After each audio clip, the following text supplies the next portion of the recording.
যাদের জবান দিয়ে আল্লাহর নাম উচ্চারণ হয় না, আহা কি পরিমাণ কপাল পোড়া মন্দ বাতে না খান মিয়া গুমজান পেশাব পায়খানা করে, এগুলো তো জানোয়ারও তো খায়, ঘুমায়, পেশাব পায়খানা, আহামরি কিচ্ছু না বেটা। আল্লাহ আমাদেরকে বুঝ দান করেন। আল্লাহ যেন বারবার ডাক দেয়, নবীজির মাধ্যমেও বলাইছে, নিজেও বলছে, নবীজির সুন্নাতের মাধ্যমেও দেখাইছে যে আমি চাই আমার বান্দা যেন আমার নাম নেয়। মনে করেন বাথরুমে ঢুকতেছে, তো আল্লাহ যেন ডাক দিছে, এই শোনো আনিস কই যাচ্ছ? বাথরুমে, আমার নাম নাও, বিসমিকাল্লাহুম্মা ইন্নী আউযু বিকা মিনাল খুবুসি ওয়াল খাবায়েস, আমার নাম নাও। বাথরুম থেকে বের হয়েছে, এবার বের হইছো? হ্যাঁ বের হইছো, আমার নাম নাও। গুফরানাকাল হামদুলিল্লাহিল্লাযী আযহাবা আন্নিল আদা ওয়া আফানি, এই যে খাইতে বসছো, আমার নাম নাও, বিসমিল্লাহি ওয়া আলা বারাকাতিল্লাহ। খানা শেষ করছো, আমার নাম নাও, আলহামদুলিল্লাহিল্লাযী আত'আমানা ওয়া সাকানা ওয়া জাআলানা মিনাল মুসলিমিন। ঘুমাইবা এখন? আচ্ছা ঘুমাও, আমার নাম নাও, আল্লাহুম্মা বিসমিকা আমুতু ওয়া আহইয়া। ঘুম থেকে উঠছো, আমার নাম নাও, আলহামদুলিল্লাহিল্লাযী আহইয়ানা বাদামা আমাতানা ওয়া ইলাইহিন নুশুর। আল্লাহ যেন বলে, বান্দা সারাক্ষণ আমি তোমার জবানে আমার নাম শুনতে চাই, আমি চাই বান্দা তুমি আমারে ডাক দিবা। আমি আল্লাহ ওয়াদা দিলাম প্রত্যেকবারে আমি আল্লাহ তোমারে ডাক দেব। ফাযকুরুনি আযকুরকুম, তুমি ডাকবা আমারে, আমিও ডাকবো তোমারে। সুবহানাল্লাহ। এজন্য বান্দা বলে আল্লাহ, আল্লাহও বলে বান্দা। বলো না, কি বলো?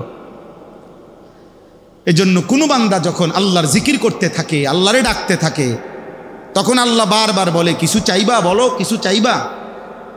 তো ওই বান্দা যখন আর চায় না, কিন্তু আল্লাহরে ডাকা বন্ধ করে না, তো হাদিসের মধ্যে আছে আল্লাহ তাআলা তখন বলে, আচ্ছা বান্দা তুমি আমারে ডাকতে থাকো, আমি তোমার প্রয়োজন পূরণ করতে থাকি।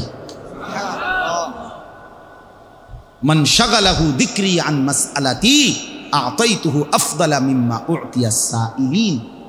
এজন্য আল্লাহ তাআলা বলেন 24 ঘন্টা আল্লাহর চাওয়া আমাদের কাছে, আমরা যেন আল্লাহকে স্মরণ করি। আজ আমরা আল্লাহকে ভুলে যাচ্ছি প্রতিনিয়ত জীবন চলার পথে, সকাল থেকে রাত 10টা পর্যন্ত। আহা, ইনসাফের সাথে দেখেন কয়বার আল্লাহর নাম নিছে। যুবক ভাই তোমরাও দেখো, ছেলেরা, বাবা, আস্থা জলজ্জান্ত একটা মানুষ তুমি, মুসলমানের বাচ্চা, কিন্তু সারা দিনে 8 ঘন্টা 10 ঘন্টা 12 ঘন্টা চলে যায়, একটা বার একটা সেজদাও না, একটা বার আল্লাহর নামটা মুখে আসে না। আরে জালেম, তোর চাইতে নিকৃষ্ট বেঈমান, তোর চাইতে নিকৃষ্ট নাফরমান আল্লাহর জমিনে কুত্তাও হয় না। কুত্তা এত খারাপ না বেটা, কুত্তাও এত খারাপ না বেটা। রাসূলুল্লাহ সাল্লাল্লাহু আলাইহি ওয়াসাল্লাম যখন সাহাবীদের সাথে বসতেন একসাথে, তো নতুন কোনো আগন্তুক, মানে নতুন কোনো ব্যক্তি যদি আসতো মদিনায় নবীজিকে দেখা করতে, সাক্ষাতের জন্য, ছেলেরা শোনো ভাইয়া, আল্লাহ নবী সাল্লাল্লাহু আলাইহি সাল্লামের কাছে আসলে নতুন, সে চেনে না, আগে দেখে নাই নবীজি, এরকম ব্যক্তি আসলে বলতো, আগে জিজ্ঞাসা করতে হইতো, মান ফিকুম মুহাম্মদ, আপনাদের মাঝে মুহাম্মদ কোনজন? অর্থাৎ প্রত্যেকের লেবাস, পোশাক, চুল, দাড়ি, জামা এমন একরকম যে বুঝাই যাচ্ছে না কোনজন রাসূল সাল্লাল্লাহু আলাইহি ওয়াসাল্লাম। তো সাহাবীরা বলে দিতেন ওনারে, ওই নতুন ব্যক্তিকে, হুয়া ফিনা মুহাম্মদ, আমাদের মাঝে তিনি মুহাম্মদ সাল্লাল্লাহু আলাইহি ওয়াসাল্লাম। আজ আমরা তুমগরে দেখলে আমগো মতো না, আমগরে দেখলে তুমগো মতো না। তোমরা চিন্তা করে দেখো ছেলেরা, কি তুমি বোকা না আমি বোকা? ইনসাফ করো, ইনসাফ করো ভাইয়া। এমন হয়ে গেলাম কেন আমরা? এমন হয়ে গেলাম একেবারেই ভিন্ন চিন্তা, ফিকির, চুল, চেহারা, লেবাস, পোশাক, পরিকল্পনা, চলাফেরা, পছন্দ অপছন্দের ক্ষেত্রে এত ভিন্ন হয়ে গেলাম কেন? বাবার সাথে সন্তানের মিল নাই, মায়ের বোরকার লগে মেয়ের বোরকার মিল নাই, হ্যাঁ, ইমাম সাহেবের সাথে মুসল্লিদের মিল নাই। এত ভিন্ন হয়ে গেলাম। হাদিসের তারিখে আছে আসসিরাতুন নববিয়্যা কিতাবে সৈয়দ আবুল হাসান আলী নদভী রহমতুল্লাহর লিখিত কিতাব, যেটা আমি নিজে পড়ছি, ওটাতে নবীজি সাল্লাল্লাহু আলাইহি সাল্লাম, যদি একটা সুন্দর ঘটনা শুনেন, ছোট্ট ঘটনা। নবীজি সাল্লাল্লাহু আলাইহি সাল্লাম যেদিন মক্কা থেকে হিজরত করে মদিনায় সর্বপ্রথম যেই শহরে গ্রামে মহল্লায় ঢুকছেন, ওই মহল্লার নাম হলো কুবা, কুবা নগরী। মানে নবীজি হিজরতের সময় আইসা প্রথম এই মদিনার এই এলাকায় ঢুকছেন, কুবা নগরীতে। তো যখন ঢুকছেন তখন নবীজি সাল্লাল্লাহু আলাইহি সাল্লামকে অভ্যর্থনা জানানোর জন্য মদিনার অসংখ্য নারী পুরুষ, জওয়ান বুড়া বাচ্চা সবাই আসছে। তো এদের মধ্যে সর্বোচ্চ 70 থেকে 75 জন ব্যক্তি নবীজিকে চেনে, যারা মক্কায় হজ্জের সময় নবীজিকে দেখছে, নবীজির হাতে কালেমা পড়ছে। আর বাকিরা কেউ চিনে না, দেখে নাই আগে কেউ। আচ্ছা, ওনারা সব আসছে, নবীজি সাল্লাল্লাহু আলাইহি সাল্লামও ঢুকছে। কোথায় কন্ত? কুবা নগরীতে। তো নবীজি সাল্লাল্লাহু আলাইহি সাল্লামের সাথে হিজরতের সময় একজন সাহাবী ছিলেন, উনি কে? হযরত আবু বকর সিদ্দিক রাদিয়াল্লাহু তাআলা আনহু। এটা আমরা সবাই জানি, ঠিক না? এই দুজন একসাথে যখন আসছে, আয়েশা 2 জন কিতাবে লিখছে, 2টা খেজুর গাছের নিচে বসছে। মানে এক গাছের নিচে নবীজি বসছে, আরেক খেজুর গাছের নিচে আবু বকর বসছে। দুজনই ক্লান্ত, প্রচণ্ড রৌদ্রে আসছে। তো বসার পর এখন এই যে লোকরা আইছে সাক্ষাৎ করতে, অভ্যর্থনা দিতে, এখন কেউ নিজ নিজ হিসাব মতে কেউ উনার সাথে মুসাফা করে, কেউ উনার সাথে মুসাফা করে, বুঝেন নাই? তা আর উইটটা গিয়া জিগায় অন্য করে, চিনা জানা করে, কোনজন? কসম আল্লাহর, এই কথা কিতাব প্রত্যেকে জিজ্ঞাসা করে কোনজন, তিনি কোনজন, নবী কোনজন। তো তখন আবু বকর সিদ্দিক রাদিয়াল্লাহু তাআলা আনহু এটা বুঝছে, ওই যে হেরা যে বারবার কানাঘুষা করে, এটা উনি খেয়াল করে বুঝছে যে এটা জিগায় বারবার। তখন উনি উঠে গিয়ে একটা রুমাল বা চাদর কিছু একটা আল্লাহ নবী সাল্লাল্লাহু আলাইহি সাল্লামের মাথা মুবারকের মধ্যে দিয়া দিছে, দিয়া উনি পাশে দাঁড়াইছে। এইবার সবাই বুঝছে ইনি মুহাম্মদ রাসূলুল্লাহ। তাহলে এর আগে বুঝতেছিল না কে মুহাম্মদ, কে আবু বকর। এই পরিমাণ সাদৃশ্য ছিল, অনুসরণ অনুকরণ এভাবে করছে। আজ আমরা এটাও বুঝি না, আমরা ভালোবাসি একরকম, অনুসরণ করি ভিন্ন রকম। আমরা বিড়ি মুখে ভালোবাসি, আমরা দাড়িবিহীন চেহারায় নবীকে ভীষণ ভালোবাসি। আমরা মিসওয়াক ছাড়া নবীকে খুব ভালোবাসি, আমরা দস্তরখান ছাড়া নবীকে খুব ভালোবাসি। আমাদের স্ত্রী বেপর্দা, আমরা নবীকে খুব ভালোবাসি। আমাদের ঘরে প্রতিদিন রঙিন টেলিভিশনে নাচ গান চলে, আমরা নবীকে খুব ভালোবাসি। আমরা সুদের টাকাও নেই, কিস্তির টাকাও নেই, আমরা নবীকে খুব ভালোবাসি। আমাদের ছেলে এক ওয়াক্ত নামাজ পড়ে না, আমরা রসুলকে ভালোবাসি। আমাদের ঘরের বিবি বাচ্চা ফজরের নামাজ কেউ পড়ে না, আমরা নবীকেই ভালোবাসি। আহা, এত বড় জুলুম, এত বড় মিথ্যা দাবি পৃথিবীতে আর কারো ব্যাপারে হয়েছে কিনা সন্দেহ আছে, সন্দেহ আছে।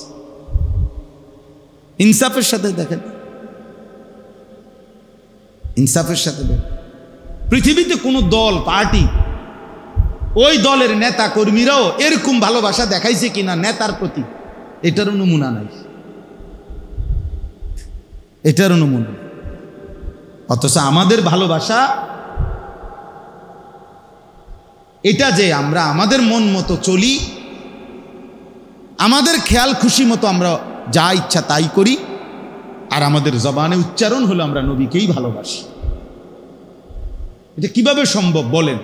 ইনসাফ। কে সুন্নি কে ওয়াহাবি ফরে কইয়েন, কে আশেক কে দুশ্মন পরে বলিয়েন, কমপক্ষে মোটা দাগে যে কদ্দুর জানেন এর দূরের লগে মিলাই দেন। আমার কথা বোঝেন নাই, একারে এগুলো তো মোটা দাগের কথা, দাড়ি, টুপি, লেবাস, পোশাক, মেসওয়াক, দস্তরখান, হালাল হারাম, হ্যাঁ, পর্দা পুশিদা, এটি তো একেবারে মোটা দাগের কথা, ঠিক না কথা? একারে সবাই বোঝে, একারে সাধারণ থেকে সাধারণ মানুষও এগুলা বোঝে যে নবীজির আমল, নবীজির কথা, আল্লাহর কথা, এটা সবাই জানে না। এগুলোতেও একদম বিরোধী, এগুলো তো নাই, চিহ্ন নাই এগুলার। ওই লোক নবীজিকে ভালোবাসে, এতে যে গাছ জোরে কথা কয়, চিল্লায়, চিৎকার মারে, ঘটনাটা কি তার? হ্যাঁ, দয়া করে ভাবতে শেখো ছেলেরা, দয়া করে ভাবতে শেখো। স্বার্থপর এই দুনিয়ায়, মনে রাখো বন্ধু, শেষ পর্যন্ত তোমারে নিয়ে কেউ ভাববে না, তুমি তোমাকে নিয়ে ভাবতে হবে। ইব্রাহিম আলাইহিস সালাম আল্লাহর ঘর কাবা ওনার সন্তান ইসমাইলকে নিয়ে পুনরায় নির্মাণ করছেন। তো নির্মাণ করার পরে তিনি আল্লাহর কাছে দোয়া করছিলেন, কিছু দোয়া করছিলেন আর কি। এই দোয়া, অনেকগুলো দোয়া করছেন উনি, তার মধ্যে একটা দোয়া এটা করছেন, ওয়া আরিনা মানাসিকানা, হে আল্লাহ আপনি আমাদের জন্য যতগুলো মানাসিক সেগুলো আপনি শিখায়া দেন, দেখায়া দেন। আর এইখানেও দেখলেন এই আয়াতের মধ্যে আছে ফাইজা কাদাইতুম মানাসিকাকুম, যখন তোমাদের মানাসিক শেষ হয়, আল্লাহ বলতেছে সমাপ্ত হয়। কোরআন শরীফে এর কাছাকাছি আরেকটা শব্দ আছে, নুসুক। ভাইয়া তোমরা যারা এই মোবাইল হাতে, ওরা কিছুই বুঝতা না, আমি বললাম এই ফালতু এই কাজটা করেই সময়টা শেষ হয়। এই জন্য দয়া করে যাদের হাতে মোবাইল তারা মোবাইল নামায় ফেলে। এই বেটা, এই প্লাস্টিক,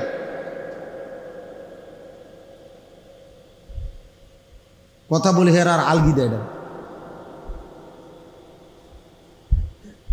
এই জন্য কেউ হাতে মোবাইল ধরে রেকর্ড করবে না, একদম নিষেধ করলে।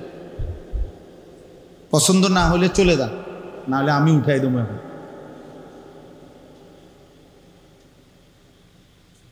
হাতে মোবাইল ধরলে দিল জমে না, মানে কথা দিলে ঝোঁকে না, প্রতি মিনিট সেকেন্ড এটা মনে আসে সে মোবাইলে উঠতেছে কিনা, একটু পর পরে নজরটা ওইটার দিকে যায়, ফলে জেহানটা পুরা থাকে মোবাইল কেন্দ্রিক, নিজের দিলে আর কথা জমে না। এই জন্য একটা সারাদিন সবাই রেকর্ড করতে হবে, এটা কোনো জরুরি না ভাই। নিজের জন্যও তো শোনা দরকার, নিজের ভালো, নিজের কল্যাণ, এটাও তো ভাবা দরকার, এটাও তো ফিকির করা দরকার। শুধুই কেবল অন্যের চিন্তা, এটা খুব বুদ্ধিমানের কাজ না, নিজেকে বাদ দিয়ে। এটা কখনোই শুধু সারাক্ষণই আমি শুধু অন্যের ভাবনাই ভাবলাম, নিজের জন্য কিছুই ভাবলাম না, এটা উচিত না। কোরআনুল কারীমের মধ্যে আল্লাহ তাআলা বলছেন, ইয়া আইয়ুহাল্লাযীনা আমানু আলাইকুম আনফুসাকুম, হে ঈমানদারগণ তোমরা প্রত্যেকেই নিজেকে আঁকড়িয়ে ধরো, নিজেকে সাজিয়ে তোলো, গড়ে তোলো। ইয়া আইয়ুহাল্লাযীনা আমানু কু আনফুসাকুম ওয়া আহলিকুম নার, হে ঈমানদারগণ তোমরা নিজেকে বাঁচাও জাহান্নামের আগুন থেকে, এবং অতঃপর পরিবারের সদস্যদেরকে বাঁচাও জাহান্নামের আগুন থেকে। তাহলে নিজেকে বাঁচাও, এটা আলাদাভাবে বলছে। তার মানে কখনো এমন হালাত হইতে পারে যে তোমার হাজারো চেষ্টার পরেও পরিবারের কেউ তোমার নিয়ন্ত্রণে নাই, অথবা সমাজের কেউ তোমার পক্ষে নাই, তবুও নিজেকে একা হলেও জাহান্নামের আযাব থেকে বাঁচাও। এখন আর আমার সাথে কেউ নাই, কিন্তু এরপরেও আমি একা হলেও আল্লাহর দ্বীনের উপরে টিকে থাকতে হবে। হযরত হুযায়ফা রাদিয়াল্লাহু তাআলা আনহু হাদিসে আছে, নবী সাল্লাল্লাহু আলাইহি সাল্লামের একজন বিখ্যাত সাহাবী, উনি এটা নবীজিকে একদিন জিজ্ঞেস করছে, ইয়া রাসূলুল্লাহ সাল্লাল্লাহু আলাইহি ওয়াসাল্লাম, যদি চলার পথে জীবনে কোনোদিন এমন হয় যে কারোর সাথেই মিশতে পারলাম না, কারোর সাথেই বনল না, দিন মানতে গিয়ে, ইসলাম মানতে গিয়ে কারোর সাথেই কুলাইতে পারলাম না। তখন আমি কি করব?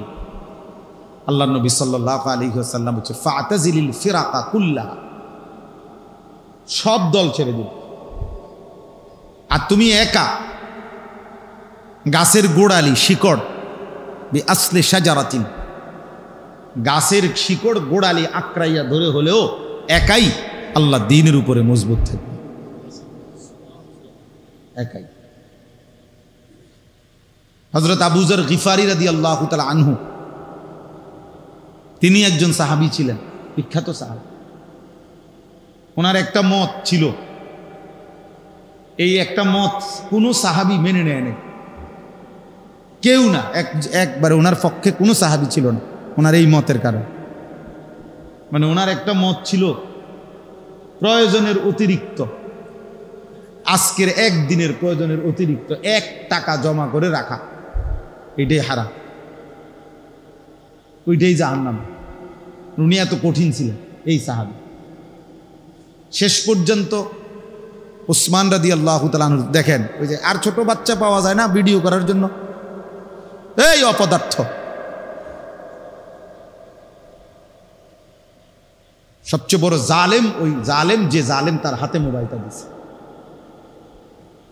ওই সবচেয়ে বড় জালেম।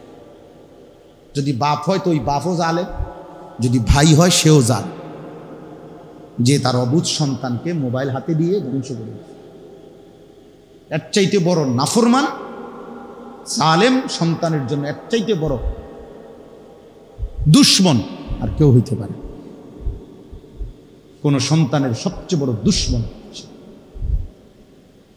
যে আপনজন হয়েও সন্তানের এত বড় ক্ষতি করে দেয়।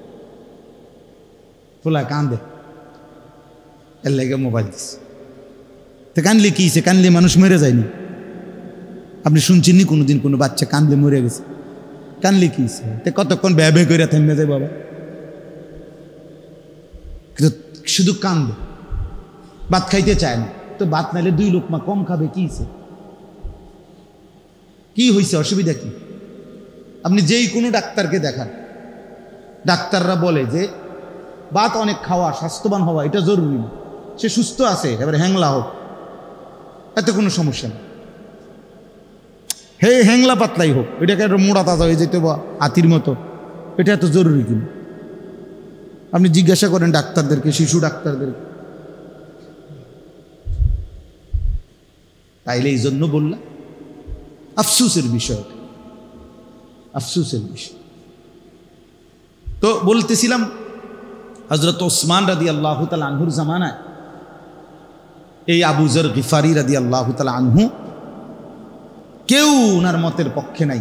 শেষ পর্যন্ত উনি মদিনা থেকে শত শত মাইল দূরে বিচ্ছিন্ন, একাকী, একদম নিঝুম একটি জায়গায় একাকী চলে গেছে, এবং মৃত্যু পর্যন্ত সেখানে একাই তিনি ছিলেন, আর কেউ ছিল না। ওনার পরিবার, বিবি, বাচ্চা ছাড়া আর কেউ ছিল না।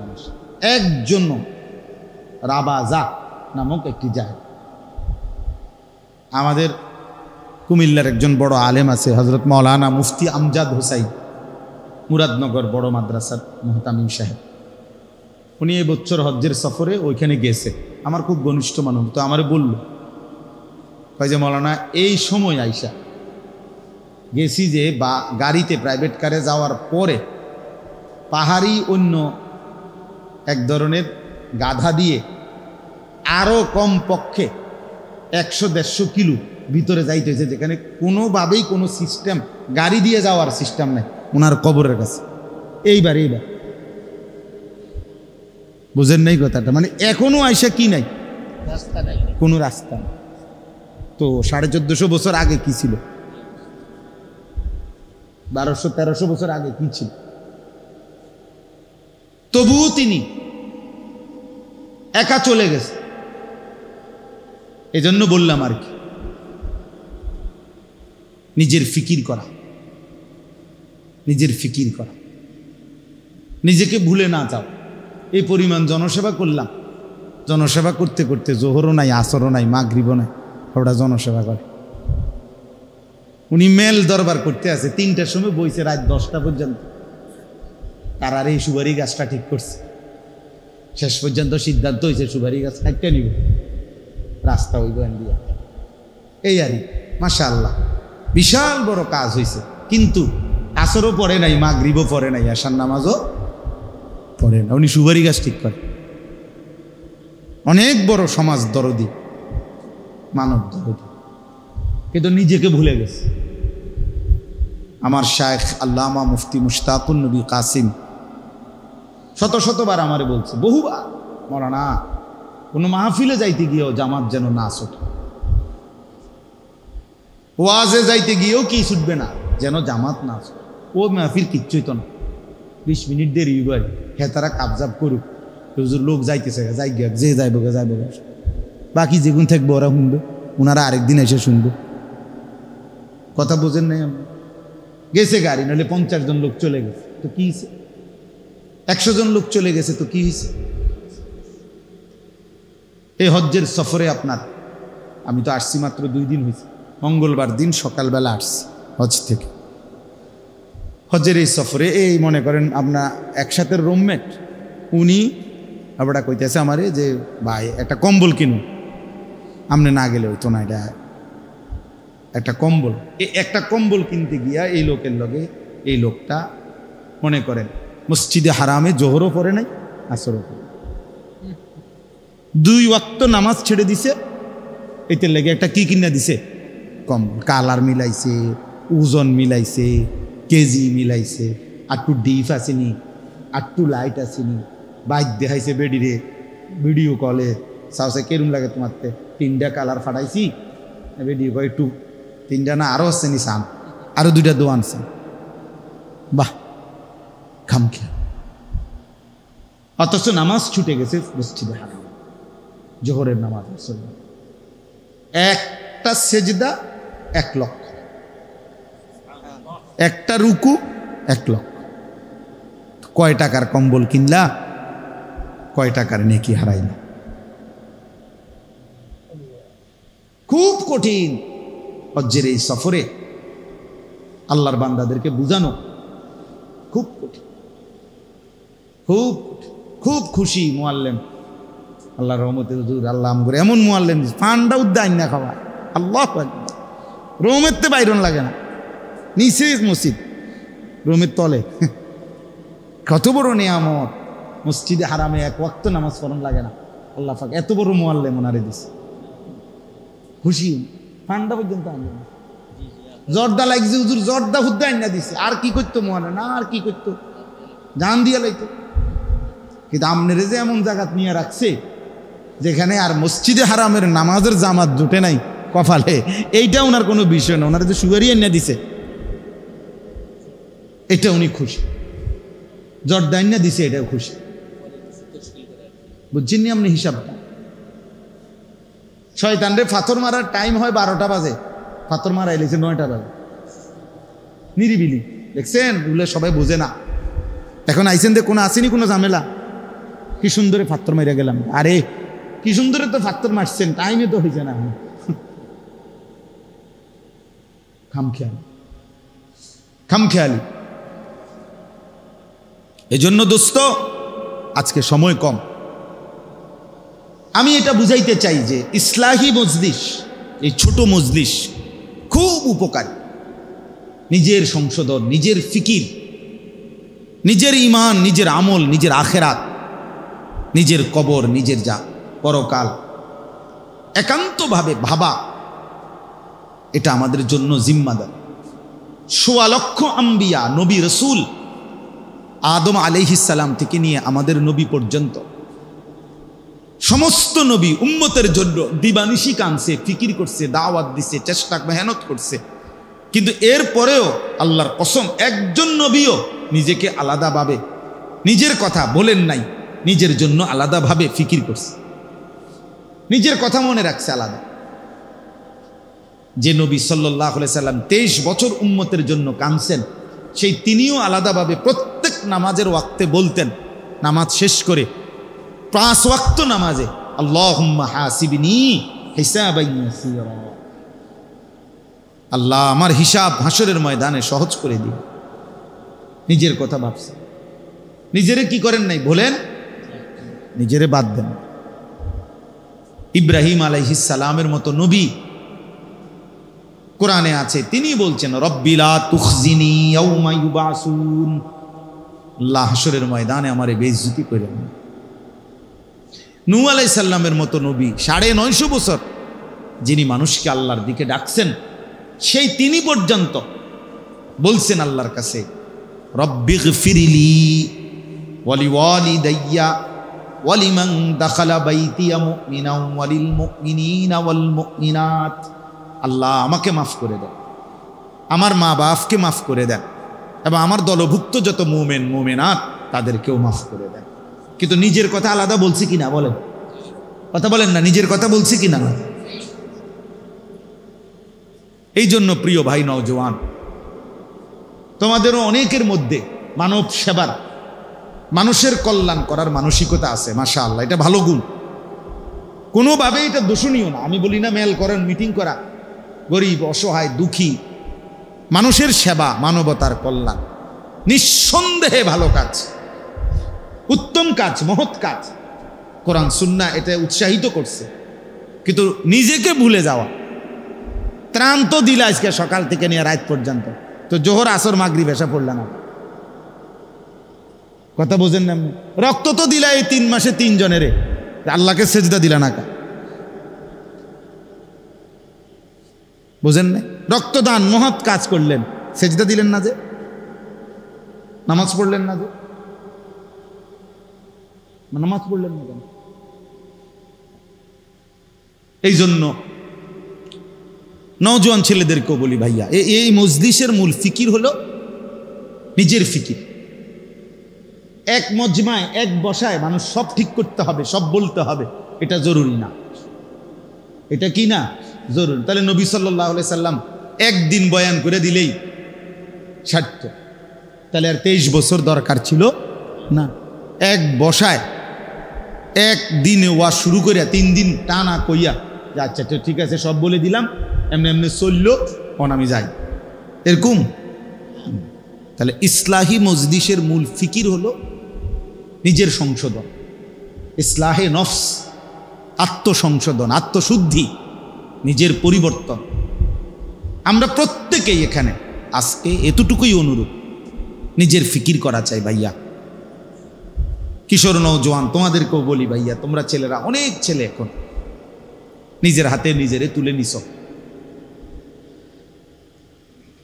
অনেকটাই তোমরা এখন এমন যে তোমরা তোমার মতো করেই ভাবতেছ, নিজে নিজে তোমার যা ভাল লাগে তুমি যাই করতেছ, খাওয়া, ঘুম, চলা ফেরা, চাল চলন, পছন্দ অপছন্দ, রুচি, চুল, দাড়ি, লেবাস, পোশাক, কাপড় চোপড়, শার্ট প্যান্ট, সব কিছুতে একেবারেই নিজেই নিজে স্বয়ংসম্পূর্ণ। 10 জন একসাথে দাঁড়ায় ছেলে, 10 জনের চুল 10 রকম, 10 জনের জামা 10 রকম। অথচ খুদার কসম কিতাবে আছে রাসূলুল্লাহ সাল্লাল্লাহু আলাইহি ওয়াসাল্লাম যখন সাহাবীদের সাথে বসতেন একসাথে, তো নতুন কোনো আগন্তুক, মানে নতুন কোনো ব্যক্তি যদি আসতো মদিনায় নবীজিকে দেখা করতে, সাক্ষাতের জন্য, ছেলেরা শোনো ভাইয়া, আল্লাহ নবী সাল্লাল্লাহু আলাইহি সাল্লামের কাছে আসলে নতুন, সে চেনে না, আগে দেখে নাই নবীজি, এরকম ব্যক্তি আসলে বলতো, আগে জিজ্ঞাসা করতে হইতো মান ফিকুম মুহাম্মদ, আপনাদের মাঝে মুহাম্মদ কোনজন? অর্থাৎ প্রত্যেকের লেবাস, পোশাক, চুল, দাড়ি, জামা এমন একরকম যে বুঝাই যাচ্ছে না কোনজন রাসূল সাল্লাল্লাহু আলাইহি ওয়াসাল্লাম। তো সাহাবীরা বলে দিতেন ওনারে, ওই নতুন ব্যক্তিকে, হুয়া ফিনা মুহাম্মদ, আমাদের মাঝে তিনি মুহাম্মদ সাল্লাল্লাহু আলাইহি ওয়াসাল্লাম। আজ আমরা তুমগরে দেখলে আমগো মতো না, আমগরে দেখলে তুমগো মতো না। তোমরা চিন্তা করে দেখো ছেলেরা, কি তুমি বোকা না আমি বোকা? ইনসাফ করো, ইনসাফ করো ভাইয়া। এমন হয়ে গেলাম কেন আমরা? এমন হয়ে গেলাম একেবারেই ভিন্ন। চিন্তা, ফিকির, চুল, চেহারা, লেবাস, পোশাক, পরিকল্পনা, চলাফেরা, পছন্দ অপছন্দের ক্ষেত্রে এত ভিন্ন হয়ে গেলাম কেন? বাবার সাথে সন্তানের মিল নাই, মায়ের বোরকার লগে মেয়ের বোরকার মিল নাই, হ্যাঁ, ইমাম সাহেবের সাথে মুসল্লিদের মিল নাই, এত ভিন্ন হয়ে গেলাম। হাদিসের তারিখে আছে আসসিরাতুন নববিয়্যা কিতাবে সৈয়দ আবুল হাসান আলী নদভী রহমতুল্লাহর লিখিত কিতাব, যেটা আমি নিজে পড়ছি, ওটাতে নবীজি সাল্লাল্লাহু আলাইহি সাল্লাম, যদি একটা সুন্দর ঘটনা শুনেন, ছোট্ট ঘটনা। নবীজি সাল্লাল্লাহু আলাইহি সাল্লাম যেদিন মক্কা থেকে হিজরত করে মদিনায় সর্বপ্রথম যেই শহরে, গ্রামে, মহল্লায় ঢুকছেন, ওই মহল্লার নাম হলো কুবা, কুবা নগরী।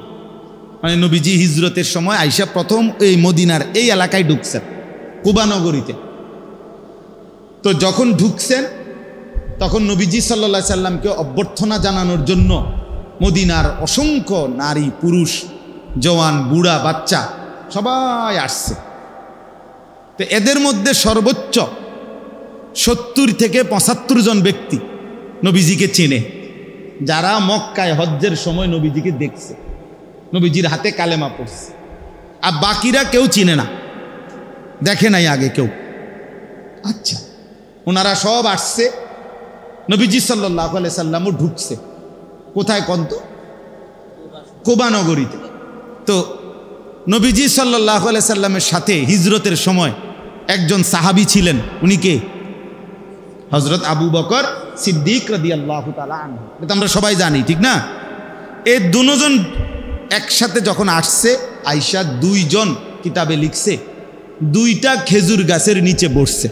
মানে এক গাছের নিচে নবীজি বসছে, আরেক খেজুর গাছের নিচে আবু বকর বসছে। দুজনই ক্লান্ত, প্রচণ্ড রৌদ্রে আসছে।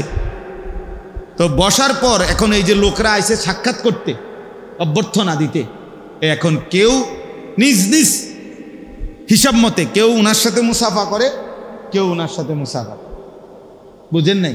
তা আর উইটা গিয়া জিগায় অন্য করে, চিনা জানা করে, কোনজন? কসম আল্লাহর, এই কথা কি? প্রত্যেকে জিজ্ঞাসা করে কোনজন, তিনি কোনজন, নবী কোনজন? তো তখন আবু বকর সিদ্দিক রাদিয়াল্লাহু তাআলা আনহু এটা বুঝছে। ওই যে হেরা যে বারবার কানাঘুষা করে, এটা উনি খেয়াল করে বুঝছে যে এটা জিগায় বারবার। তখন উনি উঠে গিয়ে একটা রুমাল বা চাদর কিছু একটা আল্লাহ নবী সাল্লাল্লাহু আলাইহি সাল্লামের মাথা মুবারকের মধ্যে দিয়া দিছে, দিয়া উনি পাশে দাঁড়াইছে। এইবার সবাই বুঝছে ইনি মুহাম্মদ রাসূলুল্লাহ। তাহলে এর আগে বুঝতেছিল না কে মুহাম্মদ, কে আবু বকর। এই পরিমাণ সাদৃশ্য ছিল, অনুসরণ, অনুকরণ এভাবে করছে। আজ আমরা এটাও বুঝি না। আমরা ভালোবাসি একরকম, অনুসরণ করি ভিন্ন রকম। আমরা বিড়ি মুখে ভালোবাসি, আমরা দাড়িবিহীন চেহারায় নবীকে ভীষণ ভালোবাসি। আমরা মিসওয়াক ছাড়া নবীকে খুব ভালোবাসি। আমরা দস্তরখান ছাড়া নবীকে খুব ভালোবাসি। আমাদের স্ত্রী বেপর্দা, আমরা নবীকে খুব ভালোবাসি। আমাদের ঘরে প্রতিদিন রঙিন টেলিভিশনে নাচ গান চলে, আমরা নবীকে খুব ভালোবাসি। আমরা সুদের টাকাও নেই, কিস্তির টাকাও নেই, আমরা নবীকে খুব ভালোবাসি। আমাদের ছেলে 1 ওয়াক্ত নামাজ পড়ে না, আমরা রসুলকে ভালোবাসি। আমাদের ঘরের বিবি বাচ্চা ফজরের নামাজ কেউ পড়ে না, আমরা নবীকেই ভালোবাসি। আহা, এত বড় জুলুম, এত বড় মিথ্যা দাবি পৃথিবীতে আর কারো ব্যাপারে হয়েছে কিনা সন্দেহ আছে, সন্দেহ আছে। ইনসাফের সাথে দেখেন, ইনসাফের সাথে দেখেন, পৃথিবীতে কোনো দল, পার্টি, ওই দলের নেতা কর্মীরাও এরকম ভালোবাসা দেখাইছে কিনা নেতার প্রতি, এটারও নমুনা নাই, এটারও নমুনা। অথচ আমাদের ভালোবাসা এটা যে আমরা আমাদের মন মতো চলি, আমাদের খেয়াল খুশি মতো আমরা যা ইচ্ছা তাই করি, আর আমাদের জবানে উচ্চারণ হলো আমরা নবীকেই ভালোবাসি। এটা কিভাবে সম্ভব বলেন? ইনসাফ। কে সুন্নি কে ওয়াহাবি পরে কইয়েন, কে আশেক কে দুশ্মন পরে বলিয়েন। কমপক্ষে মোটা দাগে যে কদ্দুর জানেন এর দূরের লগে মিলাই দেন। আমার কথা বোঝেন না একারে, এগুলো তো মোটা দাগের কথা। দাড়ি, টুপি, লেবাস, পোশাক, মেসওয়াক, দস্তরখান, হালাল হারাম, হ্যাঁ, পর্দা পুশিদা, এটি তো একেবারে মোটা দাগের কথা, ঠিক না কথা? একারে সবাই বোঝে, একারে সাধারণ থেকে সাধারণ মানুষও এগুলা বোঝে যে নবীজির আমল, নবীজির কথা, আল্লাহর কথা, এটা সবাই জানে না। এগুলোতেও একদম বিরোধী, এগুলো তো নাই, চিহ্ন নাই এগুলার। ওই লোক নবীজিকে ভালোবাসে, এতে যে গাছ জোরে কথা কয়, চিল্লায়, চিৎকার মারে, ঘটনাটা কি তার? হ্যাঁ, দয়া করে ভাবতে শেখো ছেলেরা, দয়া করে ভাবতে শেখো। স্বার্থপর এই দুনিয়ায় মনে রাখো বন্ধু, শেষ পর্যন্ত তোমারে নিয়ে কেউ ভাববে না, তুমি তোমাকে নিয়ে ভাবতে হবে। ছেলেদেরকে বললাম, ভাইয়া, বন্ধু ধোকা, স্ত্রী ধোকা, সন্তানাদি ধোকা, স্বার্থপর এই দুনিয়া, শেষ পর্যন্ত তুমি একাই ভাবতে হবে। আমার যেদিন পাও ভাঙছে সেদিন আমারই পাও ভাঙছে, শুধু আমার বউয়ের পাও ভাঙে না, আমার ফুতেরও পাও ভাঙে। হ্যাঁ, আমার সুখে আমি, আমার দুঃখে আমি। এই জন্য আমরা প্রত্যেকেই ইসলাহী মজলিসের আজকের এই মোবারক বরকতময় মজলিসে আমাদের জিম্মাদারি নিজের ভাবনা, নিজের ফিকির করা। হ্যাঁ, মানুষের কল্যাণ, স্ত্রী সন্তানের কল্যাণ, গোটা পৃথিবীর কল্যাণ, মানবতার কল্যাণ, নিঃসন্দেহে ভালো কাজ, জরুরি, উচিত, কিন্তু নিজেকে বাদ দিয়ে নয়। মানে আমি যেটা বুঝাইতে চাইতেছি, নিজেকে ভুলে, নিজেকে বাদ দিয়ে। আল্লাহ তাআলা আমাদেরকে বুঝ দান করে। চলেন তাইলে যেই কথাটা বলতেছিলাম, কোরআনুল কারীমের মধ্যে আছে আল্লাহ তাআলার কাছে ইব্রাহিম আলাইহিস সালাম দোয়া করছেন মানাসিক। আল্লাহ বলছে প্রত্যেক জাতির জন্য আমি নির্ধারণ করেছি মানাসিক, মানসাক। এই শব্দটার তিনটা অর্থ। একটা অর্থ হলো হজ, একটা অর্থ হলো কুরবানি, একটা অর্থ হলো সমস্ত ইবাদত। অতএব এখন আল্লাহ তাআলা বলতেছে ফাইজা কদাইতুম মানাসিকাকুম, যখন তোমাদের হজ্জের কার্যাবলী শেষ হয় তখন তোমাদের করণীয় কি? অথবা যখন তোমাদের কুরবানির কার্যাবলী শেষ হয় তখন তোমাদের করণীয় কি? অথবা যখন তোমাদের কোনো ইবাদত, নির্ধারিত ইবাদত, নামাজ, রোজা, হজ, যাকাত, এরকম নির্ধারিত কোনো ইবাদত যখন শেষ হয় তখন তোমাদের করণীয় কি? তো এই জন্য আমরা এখন তিন শ্রেণী এখানে আছি। মনে করেন আমি হজ করে আসছি, তো আমার করণীয় কি? আমরা যারা কোরবানি করছি আমাদের করণীয় কি? আর তোমরা যারা কোরবানি করো নাই, হজ করো নাই, বাকি কোনো না কোনো ইবাদত আল্লাহর হুকুম মানছো, তো আমাদেরও করণীয় কি? এই জন্য একসাথে বললাম আর কি। আল্লাহ তাআলা বলেন ফাইজা কদাইতুম মানাসিকাকুম, যখন তোমাদের হজ্জের যাবতীয় কাজ শেষ হয়। এখানে প্রথম মানে পূর্বাপরের মিলের কারণে প্রথম অর্থ এটা, আর ওই দুই অর্থ এটার সাথে কি করা যাবে? অ্যাড করা যাবে। তো আল্লাহ তাআলা বলেন বান্দা আমি চাই যখনই যেই ইবাদত যেই সময়ে নির্ধারিত ওইটা করার পর, চাই সেটা নামাজ হোক, রোজা হোক, চাই সেটা হজ হোক, যাকাত হোক, নির্ধারিত সময়ের যেই ইবাদত, ওই ইবাদত করার পর তোমার দায়িত্ব হলো ফাযকুরুল্লাহ, আমি আল্লাহ তাআলার জিকির করো। ফাইদা কাদাইতুম মানাসিকাকুম ফাযকুরুল্লাহ। রব্বুল আলামিন বলেন বান্দা যখন ইবাদত শেষ হবে, হজ্জের কাজ শেষ হবে, নামাজ শেষ হবে, রোজা শেষ হবে, যাকাত দেওয়া শেষ হবে, সেজদা করা শেষ হবে, রুকু করা শেষ হবে, কোরআনুল কারীম তেলাওয়াত করা শেষ হবে, দান সাদাকা করা শেষ হবে, যাই করো বান্দা, এর পরপরই তুমি কি করবা? ফাদকুরুল্লাহ, তোমার আল্লাহকে ডাকো। এই জন্য আল্লাহ তাআলা চায়, পুরা কোরআনের একটা মূল বক্তব্য যে আল্লাহ চায় বান্দা তুমি যখন যেখানে থাকো, যেভাবেই থাকো, আমি আল্লাহর স্মরণ, আমার নাম সঙ্গে নিয়ে থাকি। কাদিক্রিকুম আবাআকুম আও আশাদ্দা যিকরা, কি পরিমাণ আমারে ডাকবা, কতক্ষণ ডাকবা, কি পরিমাণ ডাকবা?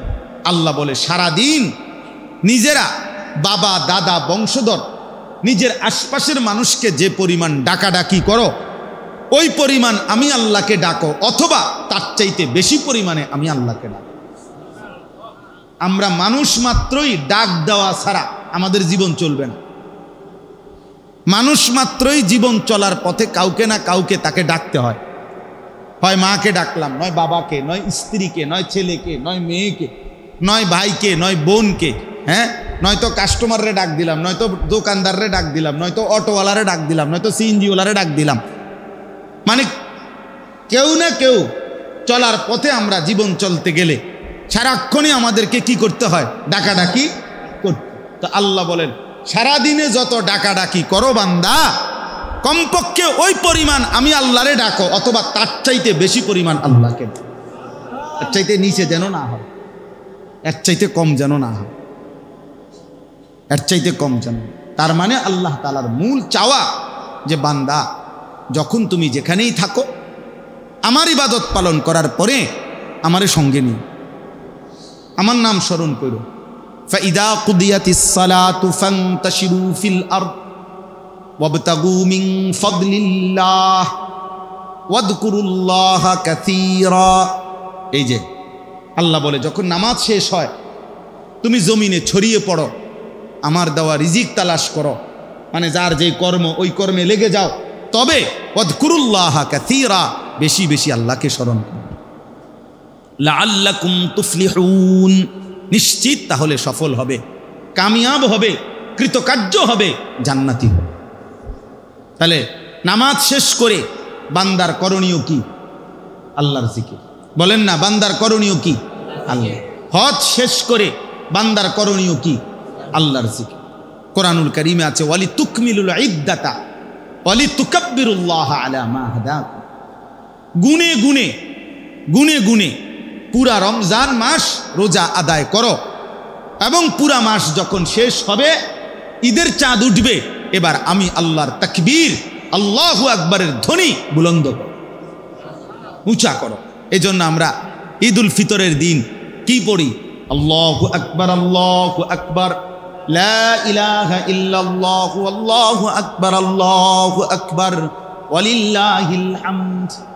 এই যে আল্লাহ বলছেন আমার নাম বুলন্দ, আমার নাম বুলন্দ। এভাবে বারবার আছে ওয়াযকুরুল্লাহা ফি আইয়ামিন মা'দুদাত। রব্বুল আলামিন বলে কোরবানির এই নির্ধারিত দিনগুলোতে আমার জিকির করো। ওয়াযকুরুসমাল্লাহি ফি আইয়ামিন মা'লুমাত, আইয়ামে তাশরীকের এই 5 দিন, এই দিনগুলোতে আমার জিকির করো। এজন্য 9 জিলহজ থেকে 13 জিলহজ 5 ওয়াক্ত নামাজের পরে আমরা সালাম ফিরাই এই ফরজের কি পড়ি? আল্লাহু আকবার, আল্লাহু আকবার, লা ইলাহা ইল্লাল্লাহু, আল্লাহু আকবার, আল্লাহু আকবার, ওয়ালিল্লাহিল হামদ। এজন্য বাপ, জওয়ান ভাই, সবার কাছে কথা, আল্লাহ তাআলা চায় বান্দা তুমি আমাকে নিয়ে থাকো, আমার স্মরণ, আমার জিকির করো, আমার নাম নাও। আল্লাহ যেন বারবার ডাক দেয়, নবীজির মাধ্যমেও বলাইছে, নিজেও বলছে, নবীজির সুন্নাতের মাধ্যমেও দেখাইছে যে আমি চাই আমার বান্দা যেন আমার নাম নেয়। মনে করেন বাথরুমে ঢুকতেছে, তো আল্লাহ যেন ডাক দিছে, এই শোনো আনিস, কই যাচ্ছ? বাথরুমে, আমার নাম নাও। বিসমিকাল্লাহুম্মা, হ্যাঁ, ইন্নী আউযু বিকা মিনাল খুবুসি ওয়াল খাবায়েস, আমার নাম নাও। বাথরুম থেকে বের হয়েছে, এবার বের হইছো? হ্যাঁ বের হইছো, আমার নাম নাও। গুফরানাকাল হামদুলিল্লাহিল্লাযী আযহাবা আন্নিল আদা ওয়া আফানি। এই যে খাইতে বসছো, আমার নাম নাও।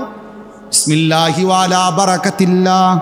খানা শেষ করছো, আমার নাম নাও। আলহামদুলিল্লাহিল্লাযী আত'আমানা ওয়াসাকানা ওয়াজআলানা মিনাল মুসলিমিন। ঘুমাইবা এখন? আচ্ছা ঘুমাও, আমার নাম নাও। আল্লাহুম্মা বিসমিকা আমুতু ওয়া আহইয়া। ঘুম থেকে উঠছো, আমার নাম নাও। আলহামদুলিল্লাহিল্লাযী আহইয়ানা বাদামা আমাতানা ওয়া ইলাইহিন নুশুর। আল্লাহ যেন বলে, বান্দা সারাক্ষণ আমি তোমার জবানে আমার নাম শুনতে চাই। আমি চাই বান্দা তুমি আমারে ডাক দিবা। আমি আল্লাহ ওয়াদা দিলাম প্রত্যেকবারে আমি আল্লাহ তোমারে ডাক দেব। ফাযকুরুনি আযকুরকুম, তুমি ডাকবা আমারে, আমিও ডাকবো তোমারে। সুবহানাল্লাহ। এজন্য বান্দা বলে আল্লাহ, আল্লাহ বলে বান্দা। বলো না, কি বলো? এজন্য কোনো বান্দা যখন আল্লাহর জিকির করতে থাকে, আল্লাহরে ডাকতে থাকে, তখন আল্লাহ বারবার বলে কিছু চাইবা, বলো কিছু চাইবা।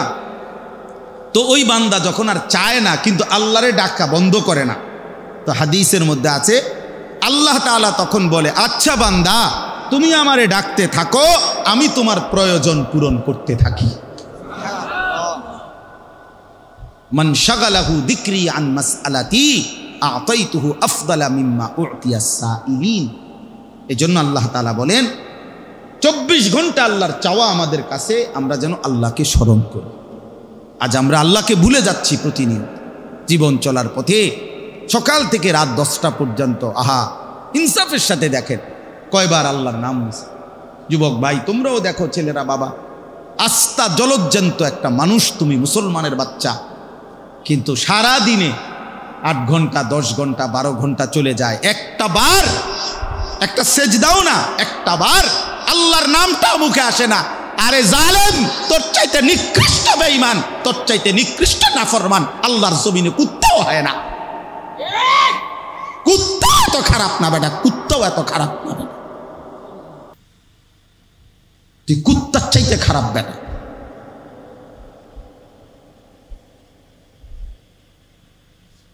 তুই মানুষের বাচ্চা হইলি কেমন বেটা? 8 ঘন্টা 9 ঘন্টা 10 ঘন্টা হায়াতের চলে গেছে, পাপিষ্ট নাফরমান, একটা বার আল্লাহর নামও নিলি না। কোন মার ঘরে জন্ম নিছ বেটা? তোরে মুসলমান বলে, কোন ডাকাইতে বেটা? কিসের মুসলমান বেটা? কিসের মুসলমান?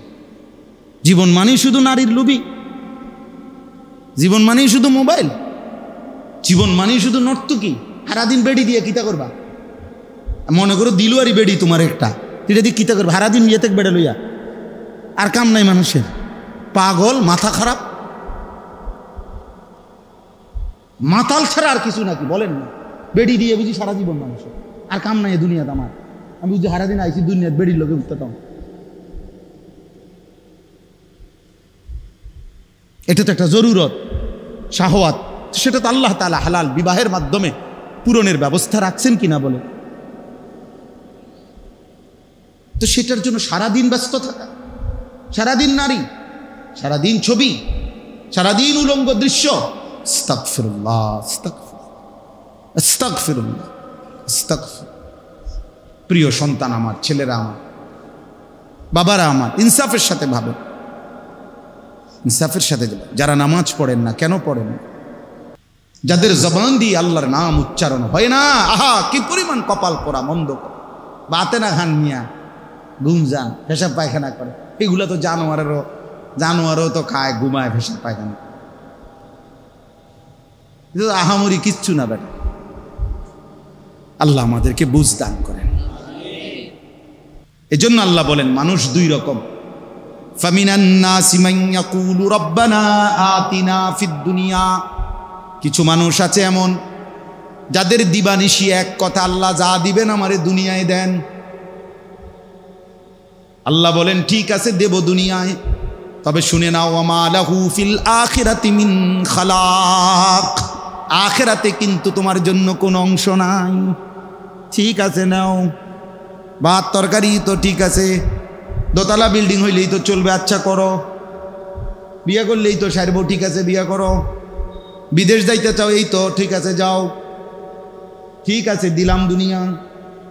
তবে ওমা লাহু ফিল আখিরাতি মিন খালাক, মনে রাখো না ফরমান, দুনিয়া চাইলা দুনিয়া দিলাম, আখিরাতে কিন্তু কোনো অংশ দেব না, আখিরাতে কিন্তু কিছুই মিলবে না, আখিরাতে কিন্তু কিছুই পাবা না। ঠিক আছে, খাও, ঘুমাও, ফুর্তি করো, নাচো, গাও, দেখো, যা মন চাই তাই করো। ومنهم من يقول ربنا آتنا في الدنيا حسنة وفي الآخرة حسنة وقنا عذاب النار। রব্বুল আলামিন বলে, কিছু মানুষ তো আছে এমন যারা প্রতিনিয়ত আল্লাহকে বলে, আল্লাহ দুনিয়া যাই দিবেন সর্ব উত্তম পবিত্র হালাল যেটা সেটাই দিবেন। হাসানা যেটা উত্তম, যেটা পবিত্র, যেটা হালাল, যেটা বৈধ, যেটা আপনার মর্জি মতো, যেটা আপনার অনুমোদিত, আপনি আল্লাহ আপনার বন্ধু রাসূল কর্তৃক যেটা অনুমোদিত সেটাই দেন। ওয়াফিল আখিরাতি হাসানা, আখিরাতেও যা দিবেন উত্তম পবিত্র যেটা সেটাই দিয়েন। ওয়াকিনা আযাবান নার, জাহান্নামের আযাব থেকে বাঁচায় দিয়েন। রব্বুল আলামিন বলেন শেষ কথা, উলাইকা লাহুম নাসীবুম মিম্মা কাসাবু। আল্লাহ বলেন, আমার এমন বান্দা যে দুনিয়াও চেয়েছে উত্তম হালাল পবিত্র, আখিরাতও চেয়েছে উত্তম, আমি রব্বুল আলামিন ওয়াদা দিলাম আমার এমন বান্দা দুনিয়ায় যা করবে সব কিছুর বিনিময়ের অংশ একটা একটা গুনে গুনে হিসাব করে আমি আল্লাহ আখিরাতে নিজ হাতে বুঝায় দেব। আমি দিয়ে দেব বান্দা তোরে, তোর সেজদার বিনিময়ে দেব, তোর রুকুর বিনিময়ে দেব, তোর ব্যবসার বিনিময়ে দেব, তোর হালাল উপার্জনেরও বিনিময়ে দেব। প্রতি সেকেন্ড প্রতি ঘন্টার মেহনত যেহেতু হালাল পথে ছিলা, আমি সবটার বিনিময়ে নসিব অংশ আখিরাতে বুঝায় দেব। উলাইকা লাহুম নাসীবুম মিম্মা কাসাবু। এজন্য বন্ধু চলো শেষ কথা, ফয়সালা করে নাও বন্ধু, দুনিয়া চাও না আখিরাত চাও, নিজের থেকেই নিজে সিদ্ধান্ত নাও। আল্লাহু সারিউল হিসাব। রব্বুল আলামিন বলে, আল্লাহ বড় দ্রুত হিসাব গ্রহণকারী। আল্লাহ বলেন, উঠেন, আল্লাহ বড় দ্রুত হিসাবকারী। আল্লাহ যেন বলছেন হাসরের ময়দানে, নেককারের জান্নাত খুব দ্রুতই আমি বুঝায় দেব, নাফরমানের জাহান্নামও খুব দ্রুত বুঝায় দেব। দেরি হবে না, কি হবে না, দেরি হবে না, খুব দ্রুত দ্রুত অল্প সময়ের মধ্যেই জান্নাতের বুঝায় দেব, জাহান্নামও কি করে দেব। আল্লাহ আমাদেরকে মাফ করে দেন। আমার ভাই, আমার বন্ধু, আমার সন্তান, আমার প্রিয় ভাইরা, নওজোয়ান, কিশোর, সব ছেলেরে বলি, বাবা, বয়স্ক বাবা, সবাইরে বলি, নিজের ফিকির করেন। কিসের ফিকির করেন? নিজের ফিকির করেন।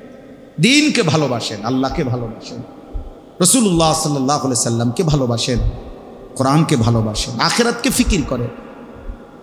শুধু দুনিয়া এটা মুমিনের জীবন না, শুধু দুনিয়া। আল্লাহ আমাদেরকে বুঝ দান করেন। এবার রাসূল করিম সাল্লাল্লাহু আলাইহি ওয়াসাল্লাম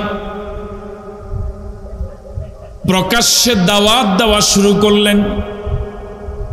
প্রকাশ্যে দাওয়াত দেওয়ার কারণে যা হওয়ার তাই হলো, ইমানদারের সংখ্যা ধীরে ধীরে বাড়ল, বিরোধিতাও সমান তালে শুরু হলো। এটাই দুনিয়ার নিয়ম। গোপনে থাকলে বিরোধিতা তেমন হয় না, প্রকাশ্যে গেলেই বিরোধিতা শুরু হয়। আপনি মসজিদে বসে জিকির আজকার তাসবিহ তাহলিল যদি শুধু করেন, কেউ বিরোধিতা করবে না। যদি বাহিরে গিয়েই যদি এই কথা শুধু বলেন, মসজিদ যার, বাহিরের জায়গাও তার, মসজিদে আইন চলবে যে আল্লাহর, বাহিরের জায়গায় আইন চলা দরকার সে আল্লাহর, তখনই বিরোধিতা বন্ধ হয়ে যাবে। কথা কয় না? প্রকাশ্যে দাওয়াত দেওয়ার কারণে বিরোধিতা শুরু হলো চরম আকারে। সর্বপ্রথম যেদিন আল্লাহর নবী প্রকাশ্যে দাওয়াত দিলেন, সেদিন সর্বপ্রথম যে ব্যক্তি রাসূলের গায়ে পাথরের আঘাত করেছে, দূরের কেউ নয়, অপরিচিত কেউ নয়, আপন চাচা আবু লাহাব। ধীরে ধীরে মুসলমানের সংখ্যা বাড়তে লাগলো। গরিব সাহাবায়ে কেরাম যারা মারাত্মক জুলুমের শিকার তারা হলেন, বিরোধিতার শিকার হলেন। পরিস্থিতিটা এমন দাঁড়ালো, এখন আর মক্কায় তাদের থাকার জন্য পরিবেশ অনুকূলে নাই। পৃথিবীটা এত বড় হওয়ার পরেও তাদের জন্য, এই কয়েকজন সাহাবীর জন্য, ইমানদারের জন্য দুনিয়াটা হয়ে গেল একেবারে সংকীর্ণ। কাফের এবং মুশরিকদের অত্যাচারে দুনিয়ার জীবনটা হয়ে গেল দুর্বিষহ। সাহাবায়ে কেরাম আল্লাহর নবীর কাছে বারবার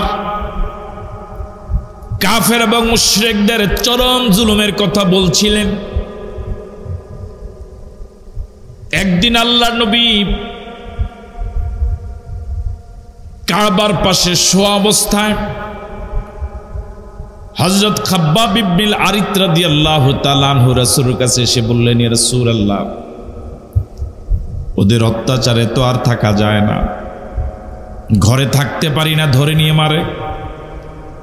হাটে বাজারে গেলে পরে অত্যাচার নির্যাতন করে, দোকান দিলে পরে দোকান ভেঙে ফেলে, বাড়িতে আগুন জ্বালায়, জায়গা জমিন সব ফসলাদি ধ্বংস করে জীবনটাই দুর্বিষহ করে দিল। রাসূল করিম সাল্লাল্লাহু আলাইহি ওয়াসাল্লাম শোয়া থেকে উঠে বসলেন, চেহারাটা কিছুটা লাল হয়ে গেল। আল্লাহর নবী বললেন, ও খাব্বাব, যে কালিমা পড়ার কারণে এই অত্যাচার শিকার তোমরা হচ্ছ, এই কালিমা পৃথিবীতে তোমরা শুধু প্রথম পড়ো নাই, তোমাদের আগে যারা এই কালিমা পড়েছিল তাদের উপরে কি পরিমাণ জুলুম নির্যাতন হয়েছিল সেই ইতিহাস কি তোমাদের জানা আছে? রাসূল বলা শুরু করলেন, বিগত দিনে তোমাদের ঈমান, তোমরা যে কালিমা পড়েছে, কালিমা পড়ার অপরাধে কালিমা বিরোধীরা একজন ইমানদারকে ধরে আনত, বুক পরিমাণ গর্ত করে ওই ইমানদার আল্লাহর বান্দাকে মাটির ভিতরে ঢুকাতো, চতুর্দিক থেকে মাটি চাপা দিয়ে। গাছ কাটার জন্য যে যন্ত্র, যার নাম করাত, ওই আল্লাহর বান্দার মাথার উপরে করাত দিয়ে গাছ যেভাবে টেনে, করাত টেনে চিরে ফেলে, ওই আল্লাহর ইমানদার বান্দাকে এভাবে করাত দিয়ে দুই ভাগ করে ফেলতো। আউযুবিল্লাহ।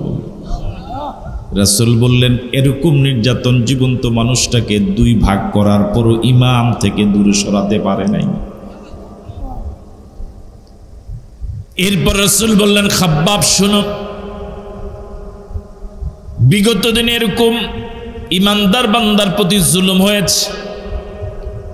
একজন ইমানদার বান্দাকে ওরা ধরত, কয়েকজন মিলে শক্তভাবে ওরা হাত পা বেঁধে ধরত, লোহার চিরুনি এনে লোহার চিরুনি দিয়া ওই আল্লাহর বান্দাকে আশ্রয়া, শরীরে শুধু হাড়গুলো থাকতো, বাকি গোশতগুলোকে আলাদা করে ফেলতো।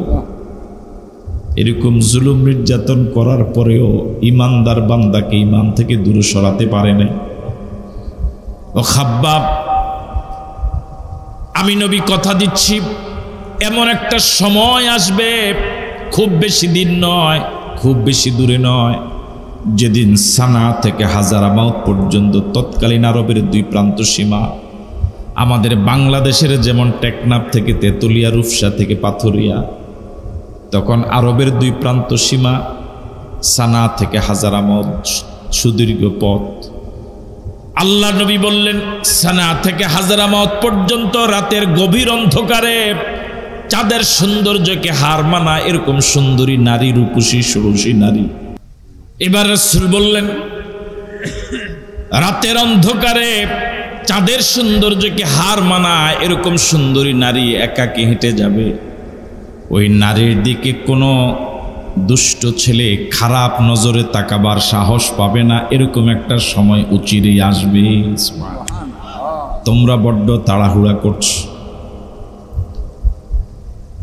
জুলুম নির্যাতনের একটা পর্যায়ে সাহাবায়ে কেরাম আল্লাহর নবীর কাছে এসে বললেন, ইয়া রাসূলুল্লাহ, আর সহ্য হয় না, ওরা ঘর বাড়িতে থাকতে দিবে না। রাসূলের কাছে এসে যে বলছেন, রাসূল তো প্রতিকার করার মতো অবস্থায় নাই, রাসূল নিজেও তো জুলুমের শিকার। এবার আল্লাহর নবী বললেন, শোনো, মক্কার জীবন যদি তোমাদের জন্য কষ্টকর হয়, যদি অসহনীয় হয়ে যায়, তাহলে আমার পরামর্শ হলো, আমার যতদূর জানা আবিসিনিয়া নামক একটা দেশ আছে, হাবশা নামক একটা দেশ আছে, ওই দেশের বাদশার নাম হলো নাজ্জাশী। আমার যতদূর জানা নাজ্জাশী অনেক ভালো মানুষ, মেহমানকে মেহমানদারি করে, অন্য দেশের মেহমানদারের প্রতি সে জুলুম করে না, নিজের জনগণের প্রতিও জুলুম করে না। মক্কার জীবনটা যদি তোমাদের জন্য অসহনীয় হয়ে যায়, হাবশা হিজরত করে যেতে পারো। রাসূলের এই পরামর্শের আলোকে সাহাবায়ে কেরাম হাবশা যাওয়ার, হিজরত করার সিদ্ধান্ত নিলেন। সর্বপ্রথম 15 জনের একটা দল হাবশায় হিজরত করে গেলেন। এই 15 জনের ভিতরে 11 জন পুরুষ, 4 জন মহিলা। কয়জন? বিরক্ত হচ্ছেন আপনারা? 11 জন পুরুষ, 4 জন মহিলা। সর্বপ্রথম ঘর বাড়ি ছেড়ে, জায়গা জমিন ছেড়ে, পরিবার পরিজন ছেড়ে, আপনজন ছেড়ে, দুনিয়ার সব সহায় সম্পদ ছেড়ে ভিন দেশে রওনা যারা হলেন, তাদের মাঝে সর্বপ্রথম ওই দলে 4 জন মহিলা। সুবহানাল্লাহ। আবিসিনিয়া হিজরত করে প্রথম যেই দল বলেন, ওই দলের সদস্য কত? সবাই বলেন। 15। পুরুষ কয়জন? 11। মহিলা কয়জন? 4। কিছুদিন পরে আরেকটা গ্রুপ মক্কা থেকে হিজরত করে আবিসিনিয়া গেলেন। ওই গ্রুপের সদস্য সংখ্যা ছিল 86 জন। কয়জন? 86। প্রথম গেলেন 15 জন, পরে 86 জন। 2 দফায় মক্কা থেকে জালেমদের জুলুমের শিকার হয়ে আবিসিনিয়া হিজরত করে গিয়েছিলেন 101 জন। কয়জন? 101 জন। আর রাসূলের কাছে রয়ে গেলেন মাত্র 40 জন। এই 5 বছরের দাওয়াতি কাজের বিনিময়ে মুসলমান হয়েছে 141 জন। কয়জন? 141। মনোযোগ আছে আপনাদের? আবিসিনিয়া হিজরত করে 101 জন যে গেলেন, ছোট্ট মক্কা থেকে 101 জন চলে গেলেন। এই বাড়িতে একজন নাই, ওই বাড়িতে একজন নাই, ওই বাড়িতে 2 জন, এই বাড়িতে 3 জন। বলুন তো, একটা পাড়া থেকে, একটা এলাকা থেকে যদি হঠাৎ 101 জন চলে যায়, এটা সমাজে কি লাড়া পড়বে কি পড়বে না? সবাই বিষয়টা নিয়ে ভাবতে শুরু করলেন, ঘটনা কি, এতগুলো লোক কোথায় চলে গেল? সর্বশেষ তাদের কাছে তথ্য এসে গেল, এলাকার জালেমদের জুলুমের কারণে ওরা দেশ ছেড়েছে। এই কথা যখন ওরা জানলো, এলাকার লোকেরা যারা চলে গেলেন, ওদের বাকিরা যারা রয়ে গেলেন, কেউ চাচাতো ভাই, কেউ জ্যাঠাতো ভাই, কেউ ফুফাতো ভাই, কেউ আত্মীয়, কেউ বন্ধু, ঠিক কিনা? 101 জন চলে যাওয়ার কারণে এলাকার যারা রয়ে গেলেন, বাকি যারা রয়ে গেলেন, যারা এখনো কালেমা পড়ে নাই, কিন্তু 101 জন জুলুমের শিকার হয়ে চলে যাওয়ার কারণে এলাকার লোকদের ওই 101 জন মুসলমান ইমানদার সাহাবীর প্রতি আন্তরিকতা, মায়া বেড়ে গেল। এটা দরদ বেড়ে গেছে। এটাই দুনিয়ার নিয়ম। যে ব্যক্তির উপরে জুলুম বেশি হয়, ওই ব্যক্তির জনপ্রিয়তা কমে না বাড়ে, মানুষের আন্তরিকতা তার প্রতি কমে না বাড়ে। যেই দলের প্রতি জুলুম বেশি হয়, ওই দলের ভোটারের সংখ্যা কমে না বাড়ে। যেই দেশের প্রতি অন্য দেশে জুলুম করে, ওই দেশের প্রতি অন্যান্য দেশের আন্তরিকতা কমে না বাড়ে। আমাদের প্রিয় দেশ বাংলাদেশের প্রতি ভারত ইনসাফপূর্ণ আচরণ করে না, জুলুম করে? আর আসতে বলে, তাহলে ভারত হলো বাংলাদেশের জন্য জালেম, আর বাংলাদেশ ভারতের কাছে মাজলুম। কথা বলে না, ঠিক নয় কি? ভারত আমাদের প্রতি মারাত্মক জুলুম করে। শুধু আজ নয়, দীর্ঘদিন থেকে জুলুম করে আসছে। এই জন্য যারা ভারতের বিরুদ্ধে বললে যাদের মন খারাপ হয়, চেহারা কালো হয়ে যায়, তারা আসলে প্রকৃতপক্ষে বাংলাদেশকে ভালোবাসে না, তারা ভারতকে ভালোবাসে। আপনারা কি ভারতকে ভালোবাসেন না বাংলাদেশকে ভালোবাসেন? জোরে বলেন।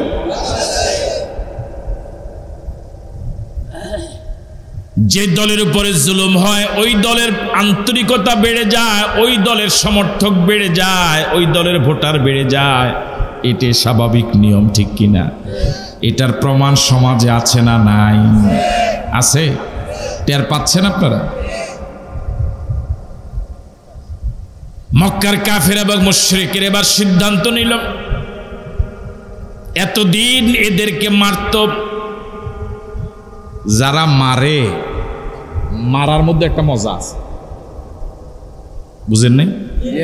যারা মারে মজা পায় দেখেই তো মারে। আপনাকে মারে, আপনি ব্যথা পান, কিন্তু যে মারে সে কিন্তু ব্যথা পায় না। কি পায়?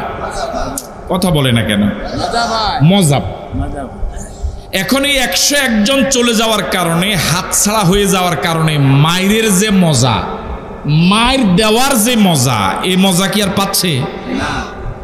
এই জন্য মেজাজ এখন ভালো না খারাপ? এই জন্য সিদ্ধান্ত নিল যেই কোনো মূল্যে তাদেরকে আবিসিনিয়া থেকে আনতে হবে, আইনা মায়ের দেওয়ার যে মজা, এই মজা পাইতে হবে। বুঝে আসছে কথা? মানে হুজুরদের কিসমত এতই খারাপ, অন্য দেশে গিয়েও কি নাই, শান্তি নেই। বুঝেন নাই?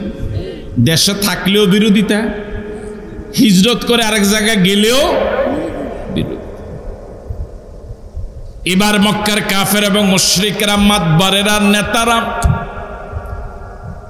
বৈঠক করে সিদ্ধান্ত নিয়ে 2 জন প্রতিনিধি ঠিক করেছে। কয়জন?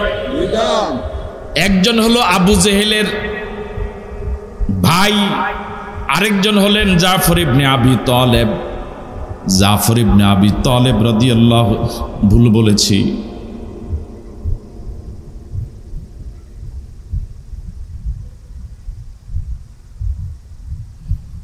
দ্বিতীয় জনের নাম ভুলে গিয়েছি, তিনি কিন্তু পরবর্তীতে কালেমা পড়ে মুসলমান হয়ে গিয়েছিলেন। কয়জন?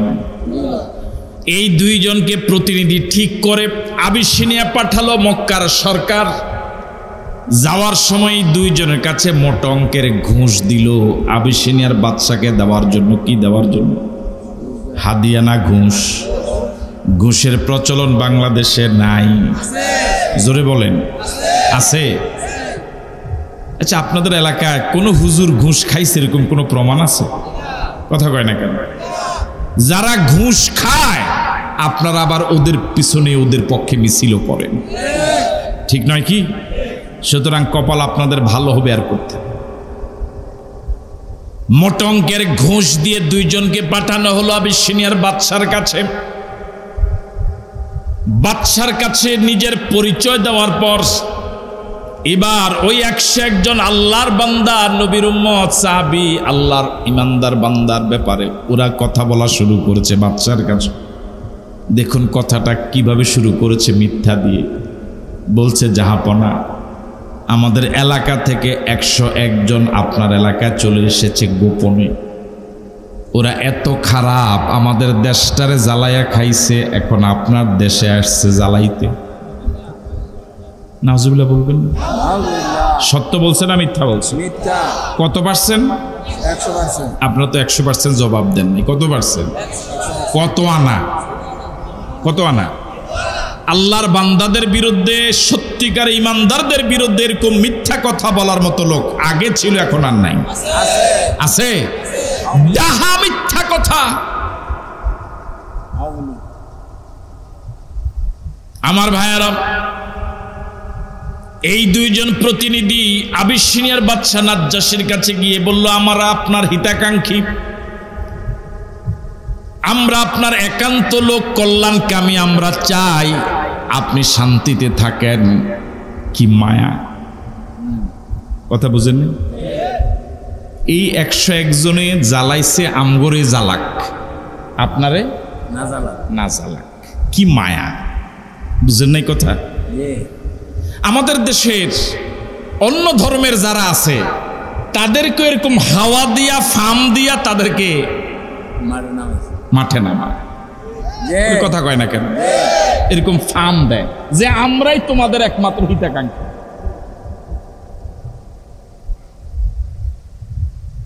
সর্প হইয়া কাটো, ওজা হইয়া ঝাড়ো। সাপ হইয়া হে কাটে, আবার ওজা হইয়া সেই বলছে আমরা আপনার হিতাকাঙ্ক্ষী, আমরা আপনার কল্যাণকামী।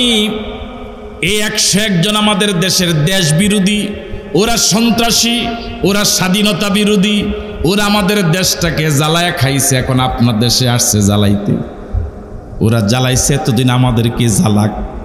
আমাদের সরকার আমাদের 2 জনকে আপনার কাছে পাঠাইছে, মেহেরবানি করে 101 জনকে আমাদের হাতে তুলে দেন, আপনার দেশ আপনি শান্তিতে থাকেন। বাদশা নাজ্জাশী এতদিন পর্যন্ত 101 জনের সন্ধান তথ্য তিনি পান নাই। এবার তিনি সিদ্ধান্ত দিলেন, একপক্ষীয় কথা শুনে রায় দেওয়া ঠিক হবে না, যে 101 জনের বিরুদ্ধে অভিযোগ দায়ের করা হলো। তিনি সিদ্ধান্ত নিলেন ওদেরকে রাজ দরবারে ডেকে এনে তথ্য জেনে এরপর সিদ্ধান্ত নেবেন। সুবহানাল্লাহ, এটাই তো সঠিক বিচার, ঠিক নয় কি? কি বিচার বাংলাদেশের মানুষ দেখলো? সাক্ষীকে প্রশিক্ষণ দিয়ে কিভাবে মিথ্যা কথা বলা লাগে এটার জন্য আলাদা একটা প্রশিক্ষণ কেন্দ্র আছে। ওই প্রশিক্ষণ কেন্দ্রে সাক্ষী বানানো হয়। কি করা হয়? সাক্ষী বানানো বাংলাদেশে যন্ত্র আছে। এমন কোন কাম নাই যে কাম এই দেশে হয় না। আপনি কি আছেন না গেছেন গা? বাদশা নাজ্জাশী এবার 101 জনকে ডাক দিলেন, দাওয়াত দিলেন তার রাজ দরবারে। ওই ইমানদার শতাধিক ইমানদারের এবার ভয় পেয়ে গেলেন, মনে মনে আতঙ্কগ্রস্ত হলেন। এতদিন জাহাপনা জানতো না, বাদশা জানতো না, এখন তো জেনে গেল। হয়তো আমাদের কপালে এই আবিসিনিয়ার জেলখানাই, হয়তো জেলে ঢুকানো হবে। সাহস হারালেন না, সিদ্ধান্ত নিলেন যাই হোক যাওয়া তো লাগবে। বাদশার সাথে সকলই কথা বলা বেমানান, এই জন্য ওনারা পরামর্শ করে একজনকে নেতা বানালেন, দায়িত্বশীল বানালেন, যে বাদশার সব প্রশ্নের জবাব একজনই দিবেন। তিনি হলেন জাফর ইবনে আবি তালেব রাদিয়াল্লাহু তাআলা আনহু। সবাই গেলেন রাজ দরবারে। বাদশা নাজ্জাশী ওনাদেরকে প্রশ্ন করলেন। জাফর ইবনে আবি তালেব সবার পক্ষ থেকে জবাব দিচ্ছেন। নাজ্জাশী আমাদের প্রিয় নবীর চারিত্রিক বৈশিষ্ট্য, ব্যবহার, চরিত্র, লেনদেন, বডি ল্যাঙ্গুয়েজ, অবয়ব সব সম্পর্কে তথ্য জানলেন। চমৎকারভাবে জাফর ইবনে আবি তালেব উপস্থাপন করলেন। সর্বশেষ নাজ্জাশী জিজ্ঞেস করলেন, তোমাদের নবী যে কোরআন তোমাদের কাছে প্রচার করে, ওই কোরআন থেকে কিছু অংশ কি আমাকে তেলাওয়াত করে শোনাতে পারবে? সুবহানাল্লাহ। জাফর ইবনে আবি তালেব তেলাওয়াত করা শুরু করলেন। কোরআন মজিদের সূরা মারিয়ামের শুরু থেকে তেলাওয়াত করলেন। সূরা মারিয়ামের শুরু থেকে 10 আয়াত পর্যন্ত দীর্ঘ আয়াতগুলো তিনি তেলাওয়াত করলেন। বাদশা নাজ্জাশী গভীর মনোযোগ দিয়ে জাফর ইবনে আবি তালেবের তেলাওয়াত শুনলেন। তেলাওয়াতটা কান দিয়ে ঢুকলো, কলবে গিয়ে আঘাত করলো। তেলাওয়াতের আসরে বাদশা নাজ্জাশীর 2 চোখ বেয়ে চোখের পানি দিয়ে দাড়িগুলো ভিজে গেল। বাদশা নাজ্জাশী আবেগাপ্লুত হলেন, প্রচন্ড কাঁদলেন, তেলাওয়াত শুনে বিমোহিত হয়ে গেলেন। সর্বশেষ ঘোষণা করলেন, এই 101 জন আল্লাহর বান্দা মক্কা থেকে এসেছে আমার দেশে, আমাকে আস্থাশীল মনে করে। আজ থেকে এই 101 জন আমার দেশের রাজকীয় মেহমান। যার কেউ নাই তার কে আছে? আওয়াজ দিয়ে বলুন তো আল্লাহ। আরো জোরে বলুন আল্লাহ। আরেকবার বলুন আল্লাহ। ওরা জুলুম নির্যাতন করে দেশ থেকে বের করে দিল, কিন্তু আল্লাহর রাজকীয় মেহমান বানায় দিলেন। সুবহানাল্লাহ। যতদিন থাকতে চাও, যেভাবে থাকতে চাও, এখন থেকে ওরা আমার দেশের রাজকীয় মেহমান। ঘুষ প্রত্যাখ্যান করলেন, ওই দুইজনকে বিদায় করে দিলেন। ইজ্জতের সাথে না অপমানের সাথে? ওরা মক্কায় আসলো, নিজ দেশে ফিরে আসলো, চেহারা কি খুব ফুরফুরে না লজ্জা? হ্যাঁ, সোর সোর ভাব। যাদেরকে ধরতে গেছিল তারা হয়ে গেল বাদশাহ, যারা ধরতে গেল তারা হয়ে গেল চোর। সব ক্ষমতার মালিককে। নদীর এপার ভাঙ্গে ওপার গড়ে, এই তো নদীর খেলা। সকাল বেলার ধনীরে তুই ফকির সন্ধ্যাবেলা। ক্ষমতা কারোর জন্য চিরস্থায়ী নয়। গতকাল যে বাদশাহ, আজ সে ফকির। আজ যে ফকির, কাল সে বাদশাহ। ঠিক নয় কি? যারা গেল ধরতে, তাদেরকে আল্লাহ অপরাধী বানাইয়া লজ্জিত করে চোর বানাইয়া দেশে আনলেন। আর যাদেরকে ধরতে গেল ওদেরকে আল্লাহ রাজপ্রাসাদের মেহমান বানায় দিল।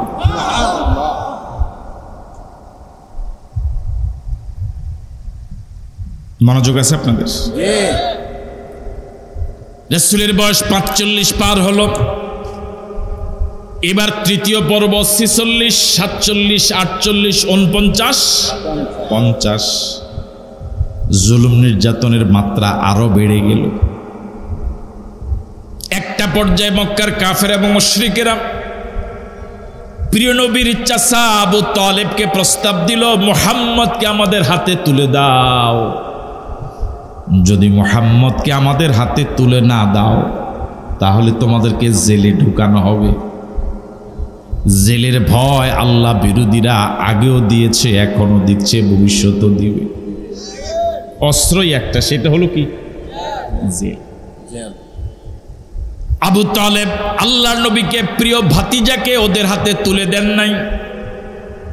শেষ পর্যন্ত মক্কার কাফের এবং মুশরিকেরা প্রিয় নবী এবং সঙ্গে থাকা সাহাবায়ে কেরামকে জেলে ঢুকালো।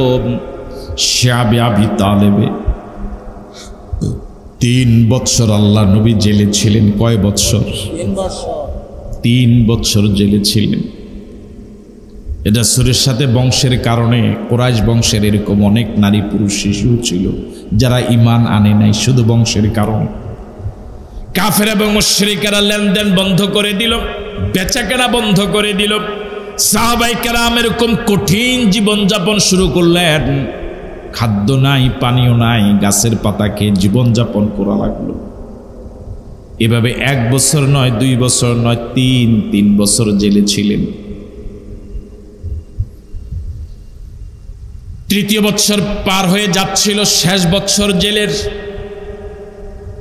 তখন রাসূলের বয়স ৫০ শুরু হলো। এবার রাসূল করিম সাল্লাল্লাহু আলাইহি ওয়াসাল্লাম চাচা আবু তালেবকে একদিন ডেকে বলেন, চাচা, আমাদেরকে জেলে ঢুকানোর জন্য, জেলে ঢুকানো জায়েজ করার জন্য ওরা আমাদের বিরুদ্ধে ওদের ভাষায় যে অপরাধনামা লিখেছিল, ওই অপরাধনামা তারা লিখে কাবার ঘরে ঝুলায় রাখছিল। মনোযোগ আছে আপনাদের? জেলে ঢুকানোটা যে ঠিক আছে এটা বোঝানোর জন্য তারা কিছু কি লিখছে। আমাদের দেশেও তো একজন আল্লামার বিরুদ্ধে অপরাধনামা লেখা হয়েছে ৪,০০০ পৃষ্ঠা। জানেন না মনে এগুলো আপনারা? ওই অপরাধনামা আল্লাহর ঘরে লটকায় রেখেছে। এবার রাসূল চাচা আবু তালেবকে বললেন, চাচা, ওদের ভাষায় আমাদের বিরুদ্ধে যতগুলো অপরাধনামা লিখে ওরা কাবার দেয়ালে ঝুলিয়ে রেখেছে, ওই অপরাধনামার ভিতরে যত জায়গায় আল্লাহর নাম আছে শুধু আল্লাহর নামগুলি অক্ষত আছে, বাকি সব লেখা উলু খেয়ে ফেলেছে। উলু চিনেন আপনারা? উলু এ মুরব্বী চিনেন? মনে হয় চিনেন? বাঁশের গোড়ায় যে ধরে, এটা কি কয়? উলু। উলু। আবু তালেব বললেন, ভাতিজা, কথা কি সত্য? রাসূল বললেন, কখনোই মিথ্যা কথা বলি নাই। যা বলি কার কাছ থেকে জেনে বলি? মা ইয়ানতিকু আনিল হাওয়া ইন হুয়া ইল্লা ওয়াহয়ুন ইউহা। আল্লাহ যতক্ষণ না বলেন রাসূল ততক্ষণ বলে না। সুবহান। আবু তালেব অবাক হয়ে গেলেন, ঘোষণা করলেন, মুহাম্মদ তোমার তথ্য যদি সঠিক হয় তাহলে আমি ঘোষণা দিয়ে গেলাম আর ওরা আমাদেরকে জেলে রাখতে পারবে না। আবু তালেব কিন্তু সাধারণ না, তিনি মক্কার মাতবার ছিলেন, নেতা ছিলেন। যে নেতারা জেলে ঢুকালো আইন করে, ওদের থেকে আবু তালেব কোন অংশে কম ছিলেন না। আবু তালেব দৌড়ে গেলেন মক্কার নেতাদের কাছে। আবু তালেব থেকে অল্প দূরে কাবা, গিয়েই দেখে নেতারা কাবার চত্বরে গোল মিটিং করে। আছেন আপনারা? আসলে ওদের কোনো কাজই নাই, শুধু এখানে বসে একটু কথাবার্তা, ওখানে বসে কার বিরুদ্ধে মামলা দেওয়া যাবে, ওখানে বসে কার আইল ঠেলা যাবে, ওখানে বসে কার দোকান লুট করা যাবে। ওরে কথা কয় না। ওদের দেখবেন কোনো চাকরি নেই, বাকরি নেই, কিচ্ছু নাই। এরপর সংসার ভালোই চল। আপনি কি আছেন না গেছেন? অবাক লাগে, বুঝলেন আপনি কি? কোন চাকরি বাকরি কিচ্ছু করে না, কিন্তু বাজার থেকে সবচেয়ে বড় মাছটা, হ্যাঁ, তার একজনে জিজ্ঞেস করে যে ও করে কি? রাজনীতি করে। কি করে? মানে আমাদের দেশের রাজনীতিটাও একটা চাকরি, রাজনীতিটাও চাকরি। রাজনীতির মাধ্যমে যদি টাকা কামাইয়ের পথ বন্ধ হয়ে যায়, বাংলাদেশের রাজনীতি করার মতো লোক পাওয়া যাবে না। এখন তো রাজনীতির মাধ্যমে টেন্ডারবাজি, চাঁদাবাজি, দুর্নীতি, হ্যাঁ, দখলের বিনিময়ে আঙ্গুল ফুলে কলা গাছ, কোটি কোটি টাকা দুর্নীতি। যদি রাজনীতির মাধ্যমে টাকা কামাই বন্ধ হয়, নিজের পকেটের টাকা দিয়ে রাজনীতি করা লাগে। আপনি যদি জনতার সেবক হন, জনগণের বন্ধু হন, তো জনগণের টাকা কামাই করে পকেটে ঢুকে বন্ধু হবেন কেন? নিজের টাকা খরচ করে বন্ধু হন। আমি আপনার সব শেষ করে আর নিজে বিল্ডিং বানাইলাম, আমি বন্ধু আপনার? কথা কয় না কেন? আপনি তো পরে আমার নামে আবার স্লোগান দেন, আমার নেতা তোমার নেতা।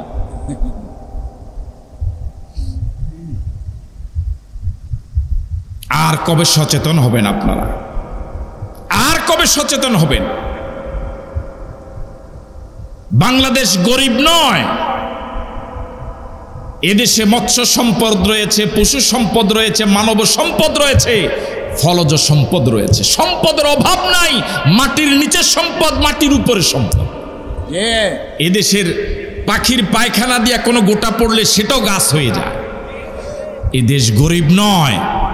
এদেশের শুধু দায়িত্বশীল নেতারা যদি দুর্নীতি মুক্তভাবে দেশ চালাতো,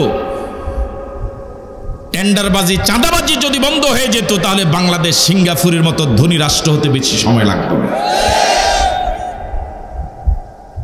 কিন্তু এখন দুর্নীতি করে সব।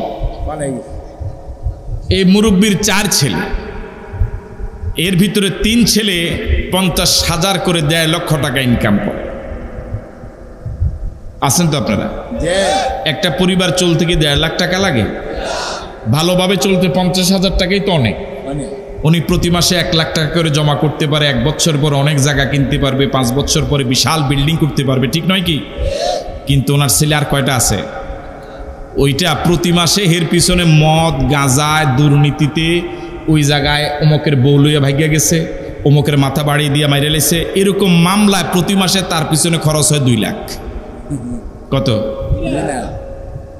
বুঝেন নাই? সে বাবার পকেট থেকে চুরি করে নেয় 1.5 লাখ, আর ওই মামলা টামলা বিচারে টিচারে দেওয়া লাগে আরো 50,000। এই ফ্যামিলি জায়গা কিনতে পারবে? প্রতি মাসে আরো 50,000 টাকা লস হইতেছে। এদেশের কৃষকেরা, শ্রমিকেরা মাথার গাম পায়ে ফেলে এই দেশের জন্য কত কষ্ট করে, কিন্তু ধনীরা উপরে বসে বসে আঙ্গুল ফুলে কলা গাছ হয়ে ওরা দুর্নীতি করে দেশের বাহিরে কোটি কোটি টাকা পাচার করে। ঠিক নয় কি? গরিব দিন দিন গরিব, ধনী দিন দিন।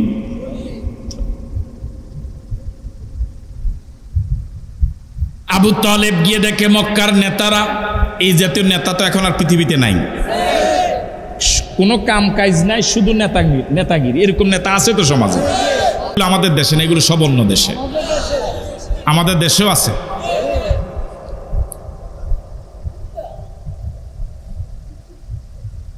আবু তালেব গিয়ে দেখলেন কাবার পাশে চত্বরে নেতারা বসে গল্প করছে। আবু তালেব গিয়ে নেতাদের মজলিসে গিয়ে বললেন, ও মক্কার মাতবারেরা শোনো, আমার ভাতিজা মুহাম্মদ সাল্লাল্লাহু আলাইহি সাল্লামকে তোমরা তিনটি বছর জেলে আবদ্ধ করে রেখেছ বিনা অপরাধে। আমার ভাতিজা মুহাম্মদ সাল্লাল্লাহু আলাইহি সাল্লাম বলেছেন, তোমরা যে অপরাধনামা বানায়া লিখেছ, ওই অপরাধনামা, তোমাদের লিখিত অপরাধনামার ভিতরে আল্লাহর নাম যত জায়গায় আছে শুধু ওটাই অক্ষত আছে, সব উলু পোকা খেয়ে ফেলেছে। এই কথাটা বিশ্বাস করছে? বিশ্বাস করার কথা কয় না। ওরা তো অবাক, বিশ্বাসই করে না। এই কথা কানের কাছেও নিতে রাজি না। কি আমাদের লেখা উলু পোকা খাওয়া তো দূরের কথা, আমাদের লেখার হাত দেওয়ার সাহস তো দেশে কারো নাই। এরকম একটা অবস্থা তো দেশে ছিল। আমাদের পোস্টার ছিঁড়া তো দূরের কথা, আমাদের পোস্টার একটা কানি উঠানোর সাহস তো দেশে কারো নাই। হ্যাঁ, আমাদের দলিলের ভিতরে উলুফুকার এত সাহস, খেয়ে ফেলবে, তার বিরুদ্ধে মামলা দেব। কার বিরুদ্ধে? উলুফুকার বিরুদ্ধে মামলা। কি অবাক করা কথা! আমার পোস্টার দিকে আমার ব্যানার ছিঁড়ে ফেলার সাহস তো বাংলাদেশের কারো ছিল না। ছিল? সাহসে ছিল। ওরা স্বীকার করতে চাইল না, রাজি, ওরা কানের কাছে কথাটা নিল না। আবু তালেব বললেন, বিশ্বাস যদি না হয় একটু দূরেই তো কাবা, সেখানে গিয়ে দেখলেই তো হয়। এবার তারা রাজি হলো। তারা নেতারা সবাই গিয়ে তাদের লিখিত সে দলিলের ভিতরে নজর দিল, দিয়ে অবাক হলো, বাকরুদ্ধ হয়ে গেল, জবান বন্ধ হয়ে গেল। প্রিয় নবী মুহাম্মদুর রাসূলুল্লাহ সাল্লাল্লাহু আলাইহি ওয়াসাল্লাম যা বলেছেন তারা সচক্ষে তা দেখেছে, সব উলু পোকা খেয়ে শেষ। জোরে বলেন আল্লাহু আকবার। এই পৃথিবীতে কোনো অন্যায়, কোনো অপরাধ যত দলিলে লেখক, যত হাজার পৃষ্ঠে লেখক, এটা খোদাই গজবে একদিন শেষ হয়ে যাবে ইনশাআল্লাহ। রাসূল ছাড়া পেলেন জেল থেকে। আল্লাহ নবী জেল থেকে ছাড়া পাওয়ার 6 মাস পরে আবু তালেব ইন্তেকাল করলেন। রাসূল জেল থেকে ছাড়া পাওয়ার 7 মাস পরে খাদিজাতুল কুবরা রাদিয়াল্লাহু তাআলা ইন্তেকাল করলেন। তখন রাসূলের বয়স 50 বছর। এই বৎসরটাকে বলা হয় আমুল হুজন, রাসূলের জীবনের সবচেয়ে দুশ্চিন্তার বৎসর। এত বিপদে রাসূল আর কখনো পড়েননি। যে আবু তালেব রাসূলের প্রতি ঈমান আনেন নাই বটে, কিন্তু মক্কার কাফের এবং মুশরিকরা আবু তালেব যতদিন জীবিত ছিলেন আল্লাহর নবীর গায়ে কখনো হাত তোলার সাহস পায় নাই। আল্লাহর নবী ঘরের বাহিরে কোনো নির্যাতনের শিকার হলে, মানসিক কোনো যন্ত্রণার শিকার হলে পরে ঘরে সে খাদিজার কাছে খুলে খুলে বলে সান্ত্বনা পেতেন। আজ প্রিয়তমা খাদিজাতুল কুবরা রাদিয়াল্লাহু তাআলা আনহাও নাই, বাহিরের ছাতা আবু তালেবও নাই, বাহিরের ছাতা আবু তালেবও নাই, ঘরের সান্ত্বনা খাদিজাতুল কুবরা রাদিয়াল্লাহু তাআলা আনহাও নাই। রাসূল চরম বিপদে পড়ে গেলেন, মারাত্মক দুশ্চিন্তা পড়ে গেলেন। আজ কেউ নাই, রাসূলের আপনজন কেউ নাই, রাসূলের পক্ষে কথা বলার সাহস নিয়ে দাঁড়াবার জন্য আজ আবু তালেব নাই, ঘরে সান্ত্বনা দেওয়ার মতো খাদিজা নাই। এমন সময় আল্লাহ নবী একদিন বাজারে গেলেন। যে মক্কার কাফের এবং মুশরিকরা আবু তালেব জীবিত থাকাকালীন রাসূলের গায়ে হাত তোলার সাহস পায় নাই, কথা বলার সাহস পায় নাই, আজ আবু তালেবের অনুপস্থিতিতে রাসূল যখন বাজারে গেলেন, মক্কার ওই কাফের এবং মুশরিকেরা বাজারের কাদামাটি উঠাইয়া আল্লাহর নবীর গায়ে মেখে, আল্লাহর নবীর গায়ে নিক্ষেপ করে রাসূলকে কর্দমাক্ত করে দিয়েছে। কন্যা নাউজুবিল্লাহ। একটু কল্পনা করেন, যে নবীর মর্যাদা আল্লাহর পরে তামাম জগতের উপরে, ওই নবী বাজারে গেলেন, হাটে গেলেন, মক্কার কাফের এবং মুশরিকেরা কাদামাটি মেরে আল্লাহর নবীর চেহারাকে, দেহ মুবারককে আপনার কর্দমাক্ত করে দেয়। যে দেহ মুবারকে মশা এবং মাছি বসা হারাম, হারাম এবং হারাম, ওই দেহ মুবারক ওরা কাদামাটি মারে। অবস্থাটা কত ভয়ানক।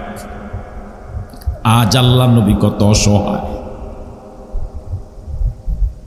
এমন সময় আল্লাহর নবী একদিন কাবার পাশে গিয়ে আল্লাহরকে সিজদা দিচ্ছিলেন। অনতি দূরে কাফের এবং মুশরিকরা বসা। ওরা ষড়যন্ত্র করে সিদ্ধান্ত নিল, নবী যখন সিজদা যাবেন এটাই মুখ্যম সময়, উপযুক্ত সময় নবীকে দুনিয়া থেকে বিদায় করে দেওয়ার, শেষ করে দেওয়ার। তারা সিদ্ধান্ত নিল জবে করা উটের নাড়ি ভুঁড়িগুলো আল্লাহ নবীর পিঠে চাপা দিয়া, রাসূল সিজদা অবস্থা যখন যাবেন উপরে জবে করা উটের নাড়ি ভুঁড়িগুলো চাপা দিয়ে আল্লাহ নবীকে হত্যা করবেন। নাউজুবিল্লাহ। ষড়যন্ত্র বাস্তবায়ন করে ফেলল। রাসূল যখন সিজদা গেলেন, কাফের এবং মুশরিকেরা জবে করা বিশাল ওটের নাড়ি ভুঁড়ি, একটা গরুর নাড়ি ভুঁড়িও তো কয়েকজন লাগে উঠাইতে, আর বিশাল ওটের নাড়ি ভুঁড়ি আল্লাহ নবীর পিঠে চাপা দিয়েছে। নবী এদিক সেদিক নড়াচড়া করতে পারছেন না। একজন পথিক যাচ্ছিলেন এই দুরবস্থা দেখে, ফাতেমা রাদিয়াল্লাহু তাআলা আনহাকে গিয়ে বললেন। ফাতেমা রাদিয়াল্লাহু তাআলা আনহা মেয়ে মানুষ, সজোরে দৌড়ে আসলেন, প্রাণপণে দৌড়ে আসলেন। আল্লাহ নবীর পিঠের উপর থেকে জবে করা উটের নাড়ি ভুঁড়িগুলো আল্লাহ নবীর পিঠ থেকে ফেলে দেওয়ার জন্য আপ্রাণ চেষ্টা করলেন। দীর্ঘ সময় চেষ্টার পরে নবীর পিঠ থেকে সেগুলো ফেলে দিয়ে আল্লাহ নবীকে উঠতে সাহায্য করলেন।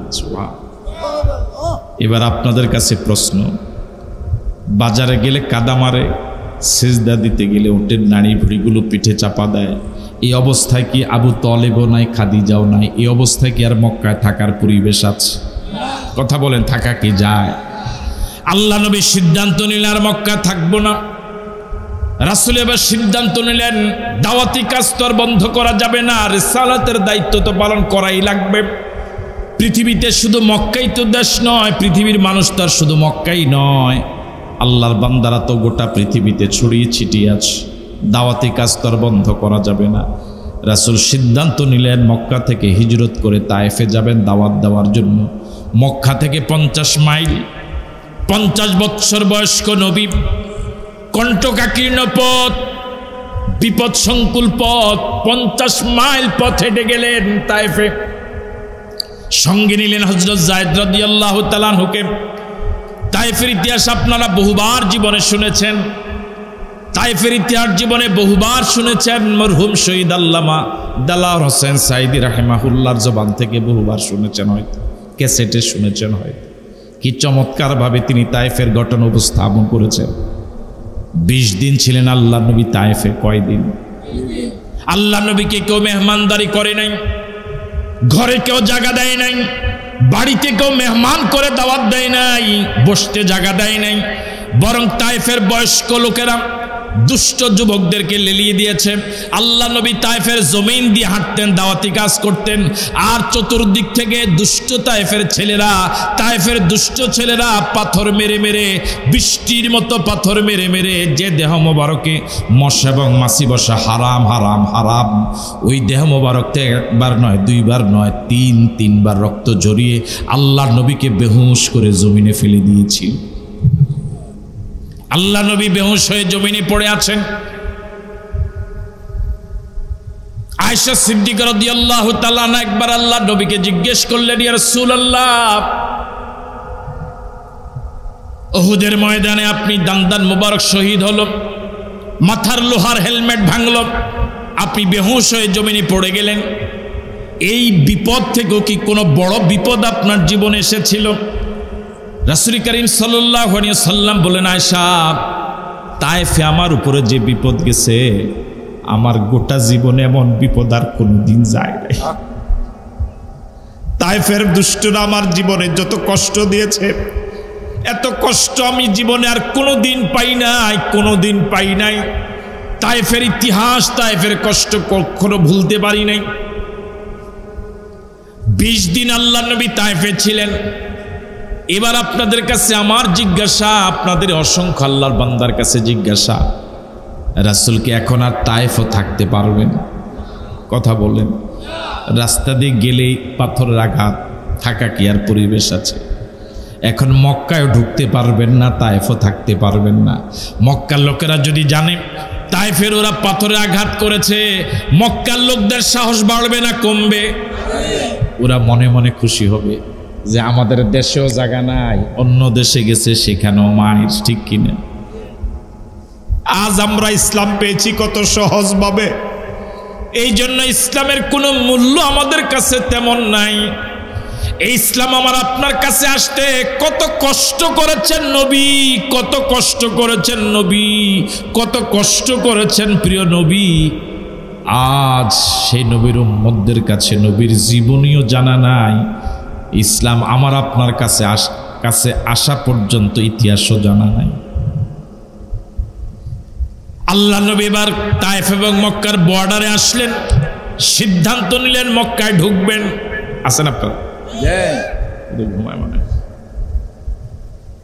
রাসূল করিম সাল্লাল্লাহু আলাইহি ওয়াসাল্লাম নামাজ পড়ছিলেন তায়েফের বর্ডারে, মক্কা এবং তায়েফের বর্ডারে। সঙ্গে একজন হযরত যায়েদ। এমন সময় একদল জিন যাচ্ছিল, অসংখ্য জিন রাসূলের নামাজরত অবস্থা পাশ দিয়ে যাচ্ছিল। রাসূল জোরে জোরে তেলাওয়াত করছিলেন কোরআন মজিদ নামাজে।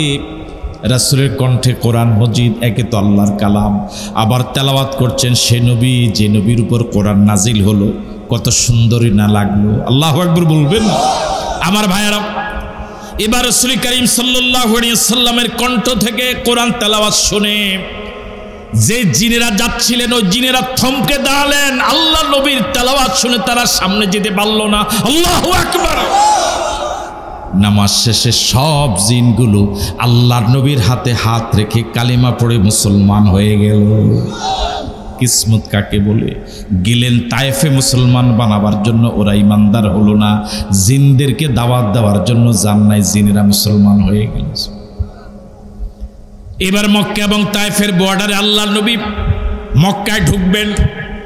আল্লাহর নবীর জন্মস্থান মক্কায়, বাবার বাড়ি মক্কায়, শ্বশুর বাড়ি মক্কায়, জায়গা জমিন সহায় সম্পদ যা আছে সব মক্কায়। কিন্তু মক্কায় আল্লাহর নবী ঢুকতে পারবেন না ওদের অনুমতি ছাড়া। রাসূল পরপর তিনজনের কাছে প্রস্তাব পাঠালেন মক্কায় ঢোকার জন্য, যাতে করে তারা আশ্রয় দেয়, অনুমতি দেয়। প্রথম জন আশ্রয় দিতে রাজি হলো না, দ্বিতীয় জন রাজি হলো না, সর্বশেষ তৃতীয় জন রাজি হলো। তার নাম মুতঈম ইবনে আদি। নাম মুতঈম। মুতঈম রাজি হয়ে গেল। আল্লাহ নবী মুতঈমের আশ্রয়ে মক্কায় ঢুকলেন। রাতের বেলা নিজের হুজরায় ছিলেন।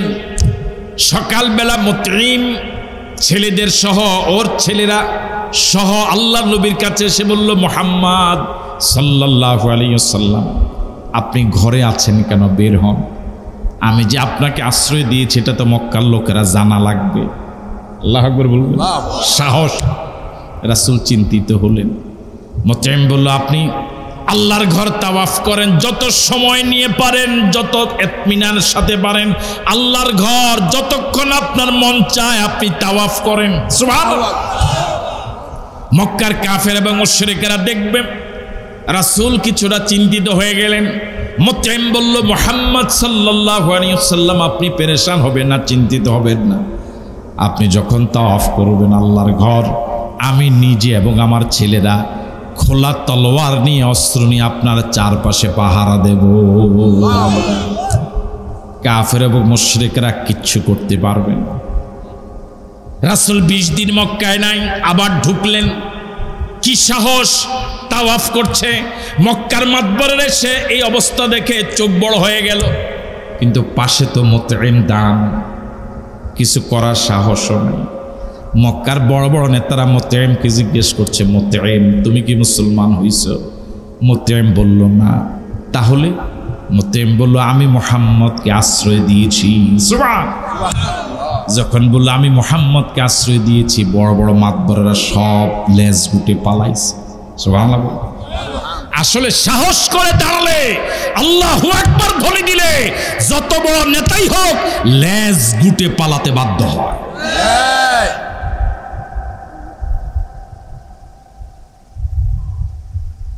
বদর যুদ্ধে 70 জন কাফের রাসূলের হাতে গ্রেফতার হলো, মুসলমানদের হাতে বন্দী হলো।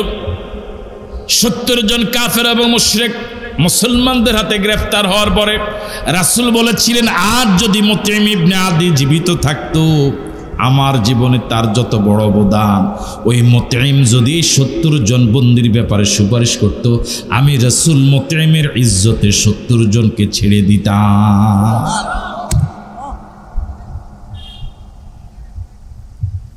এবার রাসূলের বয়স 51, 52, 53।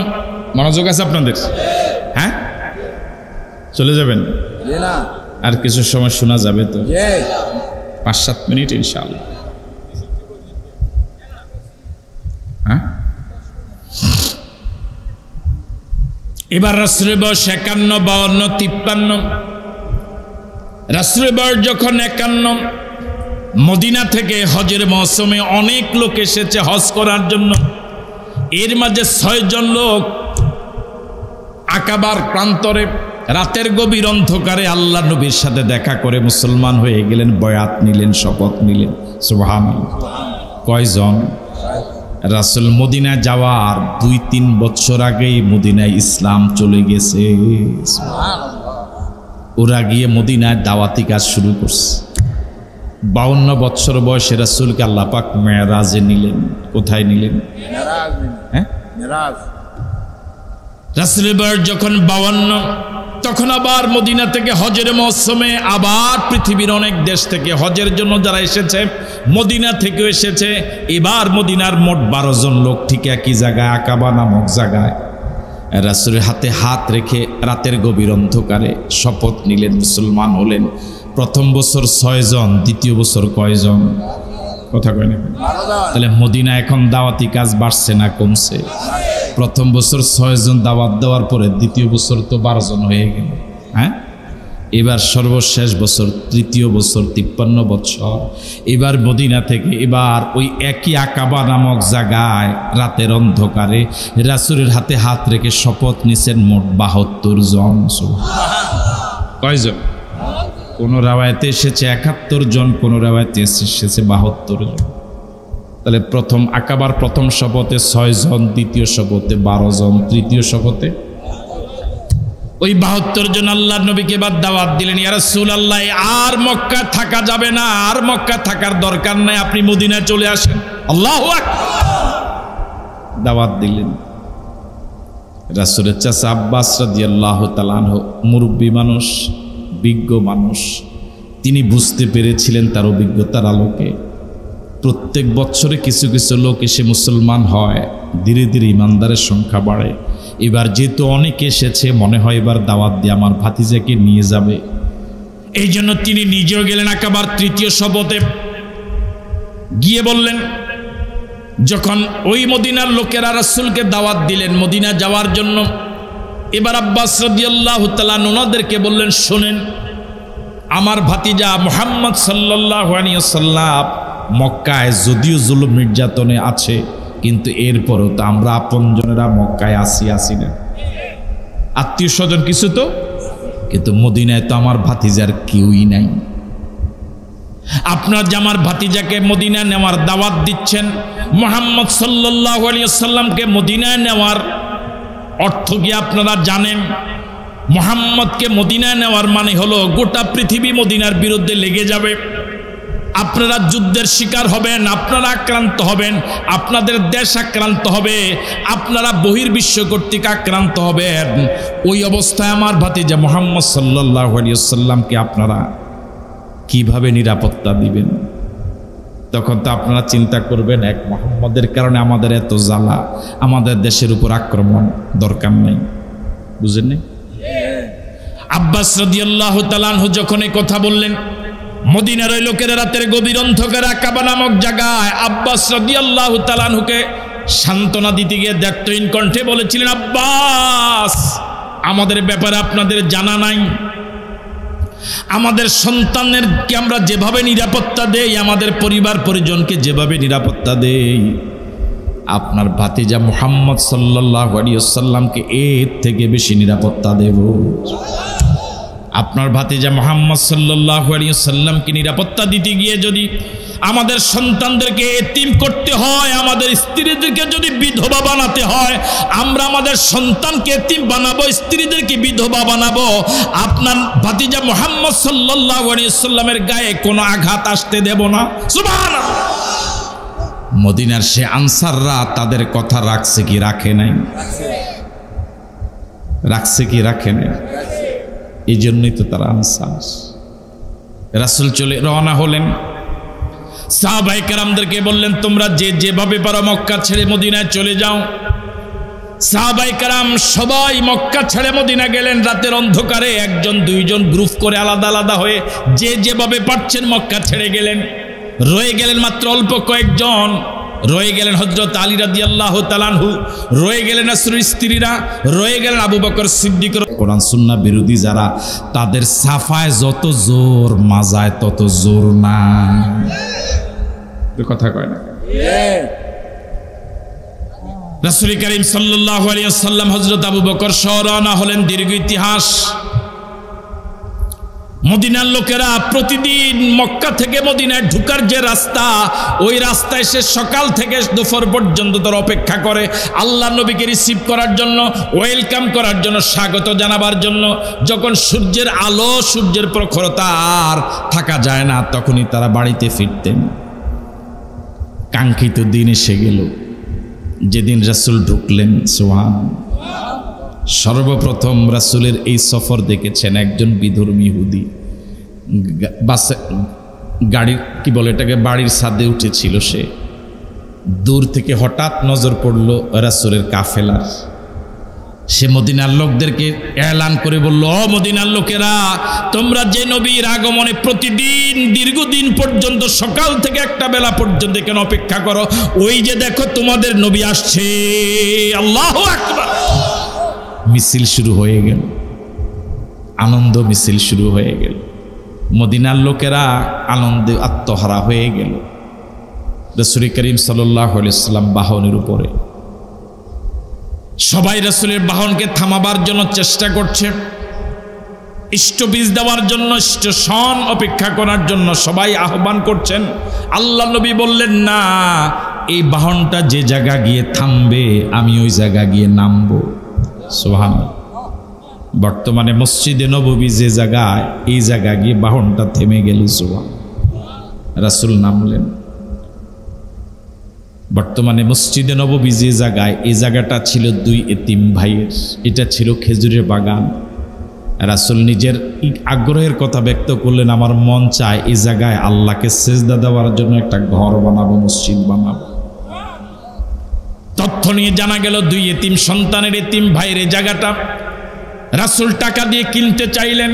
ওই দুই এতিম বলল, ইয়া রাসূলুল্লাহ, মসজিদ বানাবেন, টাকা নিব না, ফ্রি দিয়ে দিলাম।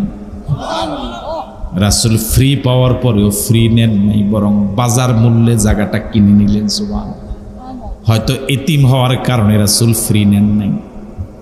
সাহাবায়ে কেরাম খেজুর গাছ কাটা শুরু করলেন। ওই জায়গার খেজুর গাছের কাণ্ড দিয়ে মসজিদ নববীর ফিলার বানানো হলো, খেজুরের ঢাল দিয়ে মসজিদের ছাদ বানানো হলো। এভাবে মসজিদ নববী শুরু হলো, মসজিদ নববীর স্ট্রাকচার হয়ে গেল। সাহাবায়ে কেরাম মসজিদ নববীর পাশে রাসূলের জন্য হুজরা বানালেন। হুজরা বানানোর আগে সাহাবায়ে কেরাম রাসূলকে মেহমান করার জন্য পেরেশান হয়ে গেলেন। রাসূল সিদ্ধান্ত দিলেন, সবাই তো মেহমান বানাবার জন্য চাচ্ছে, রাসূল কয়জনের বাড়িতে যাবেন? রাসূল সিদ্ধান্ত নিলেন, এই জায়গা থেকে যে সাহাবীর বাড়ি সবচেয়ে কাছে আমি ওই বাড়ির মেহমান হব। শেষে জানা গেল এই মসজিদে নববীর সবচেয়ে কাছের প্রতিবেশী হলেন আবু আইয়ুব আনসারী রাদিয়াল্লাহু তাআলা আনহু। রাসূল তার বাড়ির মেহমান হলেন। সুবহানাল্লাহ। ওনার বাড়িটা দোতলা ছিল। আবু আইয়ুব আনসারী রাদিয়াল্লাহু তাআলা আনহু বললেন, ইয়া রাসূলুল্লাহ, আপনি দোতলায় থাকেন, আমি নিচতলায় থাকি। আর রাসূল বললেন, না, তুমি উপরে থাকো, আমি নিচে থাকি। তিনি কোনোভাবে রাজি হলেন না যে হুজুর আমি উপরে থাকবো কি করে। রাসূল বলেন, আমি উপরে থাকলে পরে উঠানামায় কষ্ট হবে, অনেক দূর দূরান্ত থেকে লোকেরা আমার সাথে দেখা করতে আসবে, সাক্ষাতে আসবে, ওরা উঠানামা করতে কষ্ট হবে। আমি যদি নিচতলা থাকি, লোকদের মেহমানদের আসা যাওয়া সহজ হবে। মসজিদে নববীর পাশে রাসূলের হুজরা বানানো হলো। ওই মক্কায় যেই রাসূলের স্ত্রীরা যা রয়ে গেলেন, এবার হুজরা বানানোর পরে রাসূলের স্ত্রীদেরকে মক্কা থেকে মদিনায় আনা হলো। সুবহান। এই মসজিদে নববী বানানো হলো।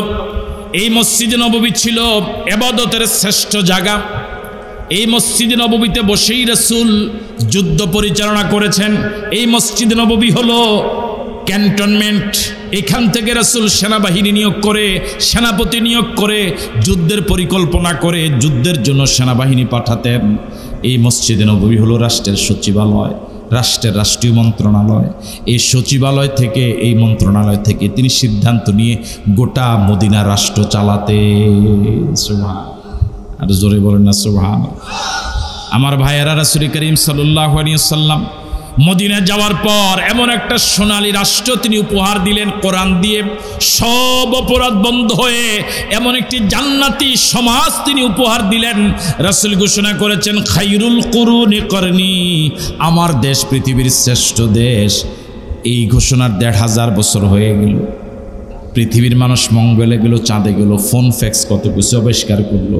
আজ পর্যন্ত পৃথিবীর কোনো সরকার প্রধান রাসূলের সে চ্যালেঞ্জ মোকাবেলা করার সাহস পায় নাই, ঠিক কিনা? রাসূল যে মদিনাকে একটি সোনালী সমাজ প্রতিষ্ঠিত করেছিলেন কোরআন দিয়ে, ওই কোরআন এখন আমাদের সমাজে আছে না নাই? প্রত্যেকের বাড়িতে আছে না নাই? আমাদের দেশে অপরাধ আছে না নাই? কম না বেশি? আওয়াজ তো বেশি হয় নাই। চুরি ডাকাতি, জেনা ব্যভিচার সন্ত্রাস মাস্তানি আছে না নাই? তো কোরআনও আছে, অপরাধও আছে। এটা কেমন কথা? কোরআন আছে কোরআনের জায়গায়, দেশ আছে দেশের জায়গায়। কথা বলেন ঠিক নয় কি? আপনি করেন অবাক করার কথা। কি বলতেছিলাম? কোরআন আছে কোরআনের জায়গায়, দেশ আছে দেশের জায়গায়। যারা কোরআন বিরোধী ওদেরকে দিচ্ছেন দেশ চালাইতে, আর মসজিদ দিচ্ছেন হুজুর করে মসজিদ চালাইতে। কি চালাইতো? ওরে কথা কয় না। যারা কোরআনের পক্ষের লোক ওদেরকে দিচ্ছেন কি চালাইতো? মসজিদ চালাইতো। আর যারা কোরআন বিরোধী ওদেরকে দিচ্ছেন দেশ চালাইতো। মসজিদে অপরাধ আছে না নাই? কথা কয় না। কাছে কেন নাই? এটা কার আইনে চলে? আর জোরে বলেন, কার আইনে চলে? যদি সমাজটাও যদি আল্লাহর আইনে চালাতো, তাহলে মসজিদের মতো সমাজ অপরাধ মুক্ত হয়ে যেত। কথা বলেন ঠিক নয় কি? বিশ্বাস করেন, কোন তন্ত্র মন্ত্র দিয়ে, মানব রচিত কোন মতবাদ দিয়ে সমাজকে শান্ত করা যাবে না, জান্নাতি সমাজ বানানো যাবে না। চরিত্রহীন মানুষ দিয়ে সমাজকে ভালো করা যাবে না।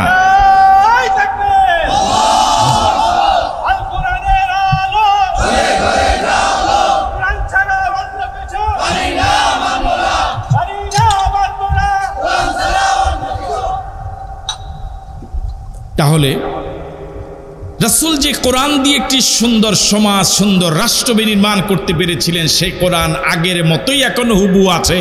কিন্তু সে কোরআনের আইন সমাজে চালু হোক, এটা আমরা সিংহভাগ মুসলমানই চাই না, ঠিক নয় কি? যারা কোরআনের পক্ষে, কোরআন তেলাওয়াত করে, কোরআন জানে, ওদেরকে দিচ্ছেন শুধু মসজিদে। ওদেরকে যদি শুধু মসজিদ নয় রাষ্ট্র দিতেন, রাষ্ট্র যদি কোরআন দিয়ে চালাতেন, তাহলে সমাজে চুরি ডাকাতি, জেনা ব্যভিচার, সন্ত্রাস মাস্তানি, চাঁদাবাজি, প্রিজিং, ডাইল, গাঁজা, হিরোইন, বাবা, দুর্নীতি, সব অপরাধ বন্ধ হয়ে বরং অপরাধীরা সমাজে থাকতো চোরের মতো। এখন অপরাধীরা আছে সমাজে গৃহস্থের মতো, রাজার মতো, ঠিক নয় কি? আমরা কি চাই আমাদের প্রিয় জন্মভূমি বাংলাদেশটা কোরআন দিয়ে চলুক? এটা কি আমরা চাই? কারা কারা চাই দু হাত তুলে দেখান।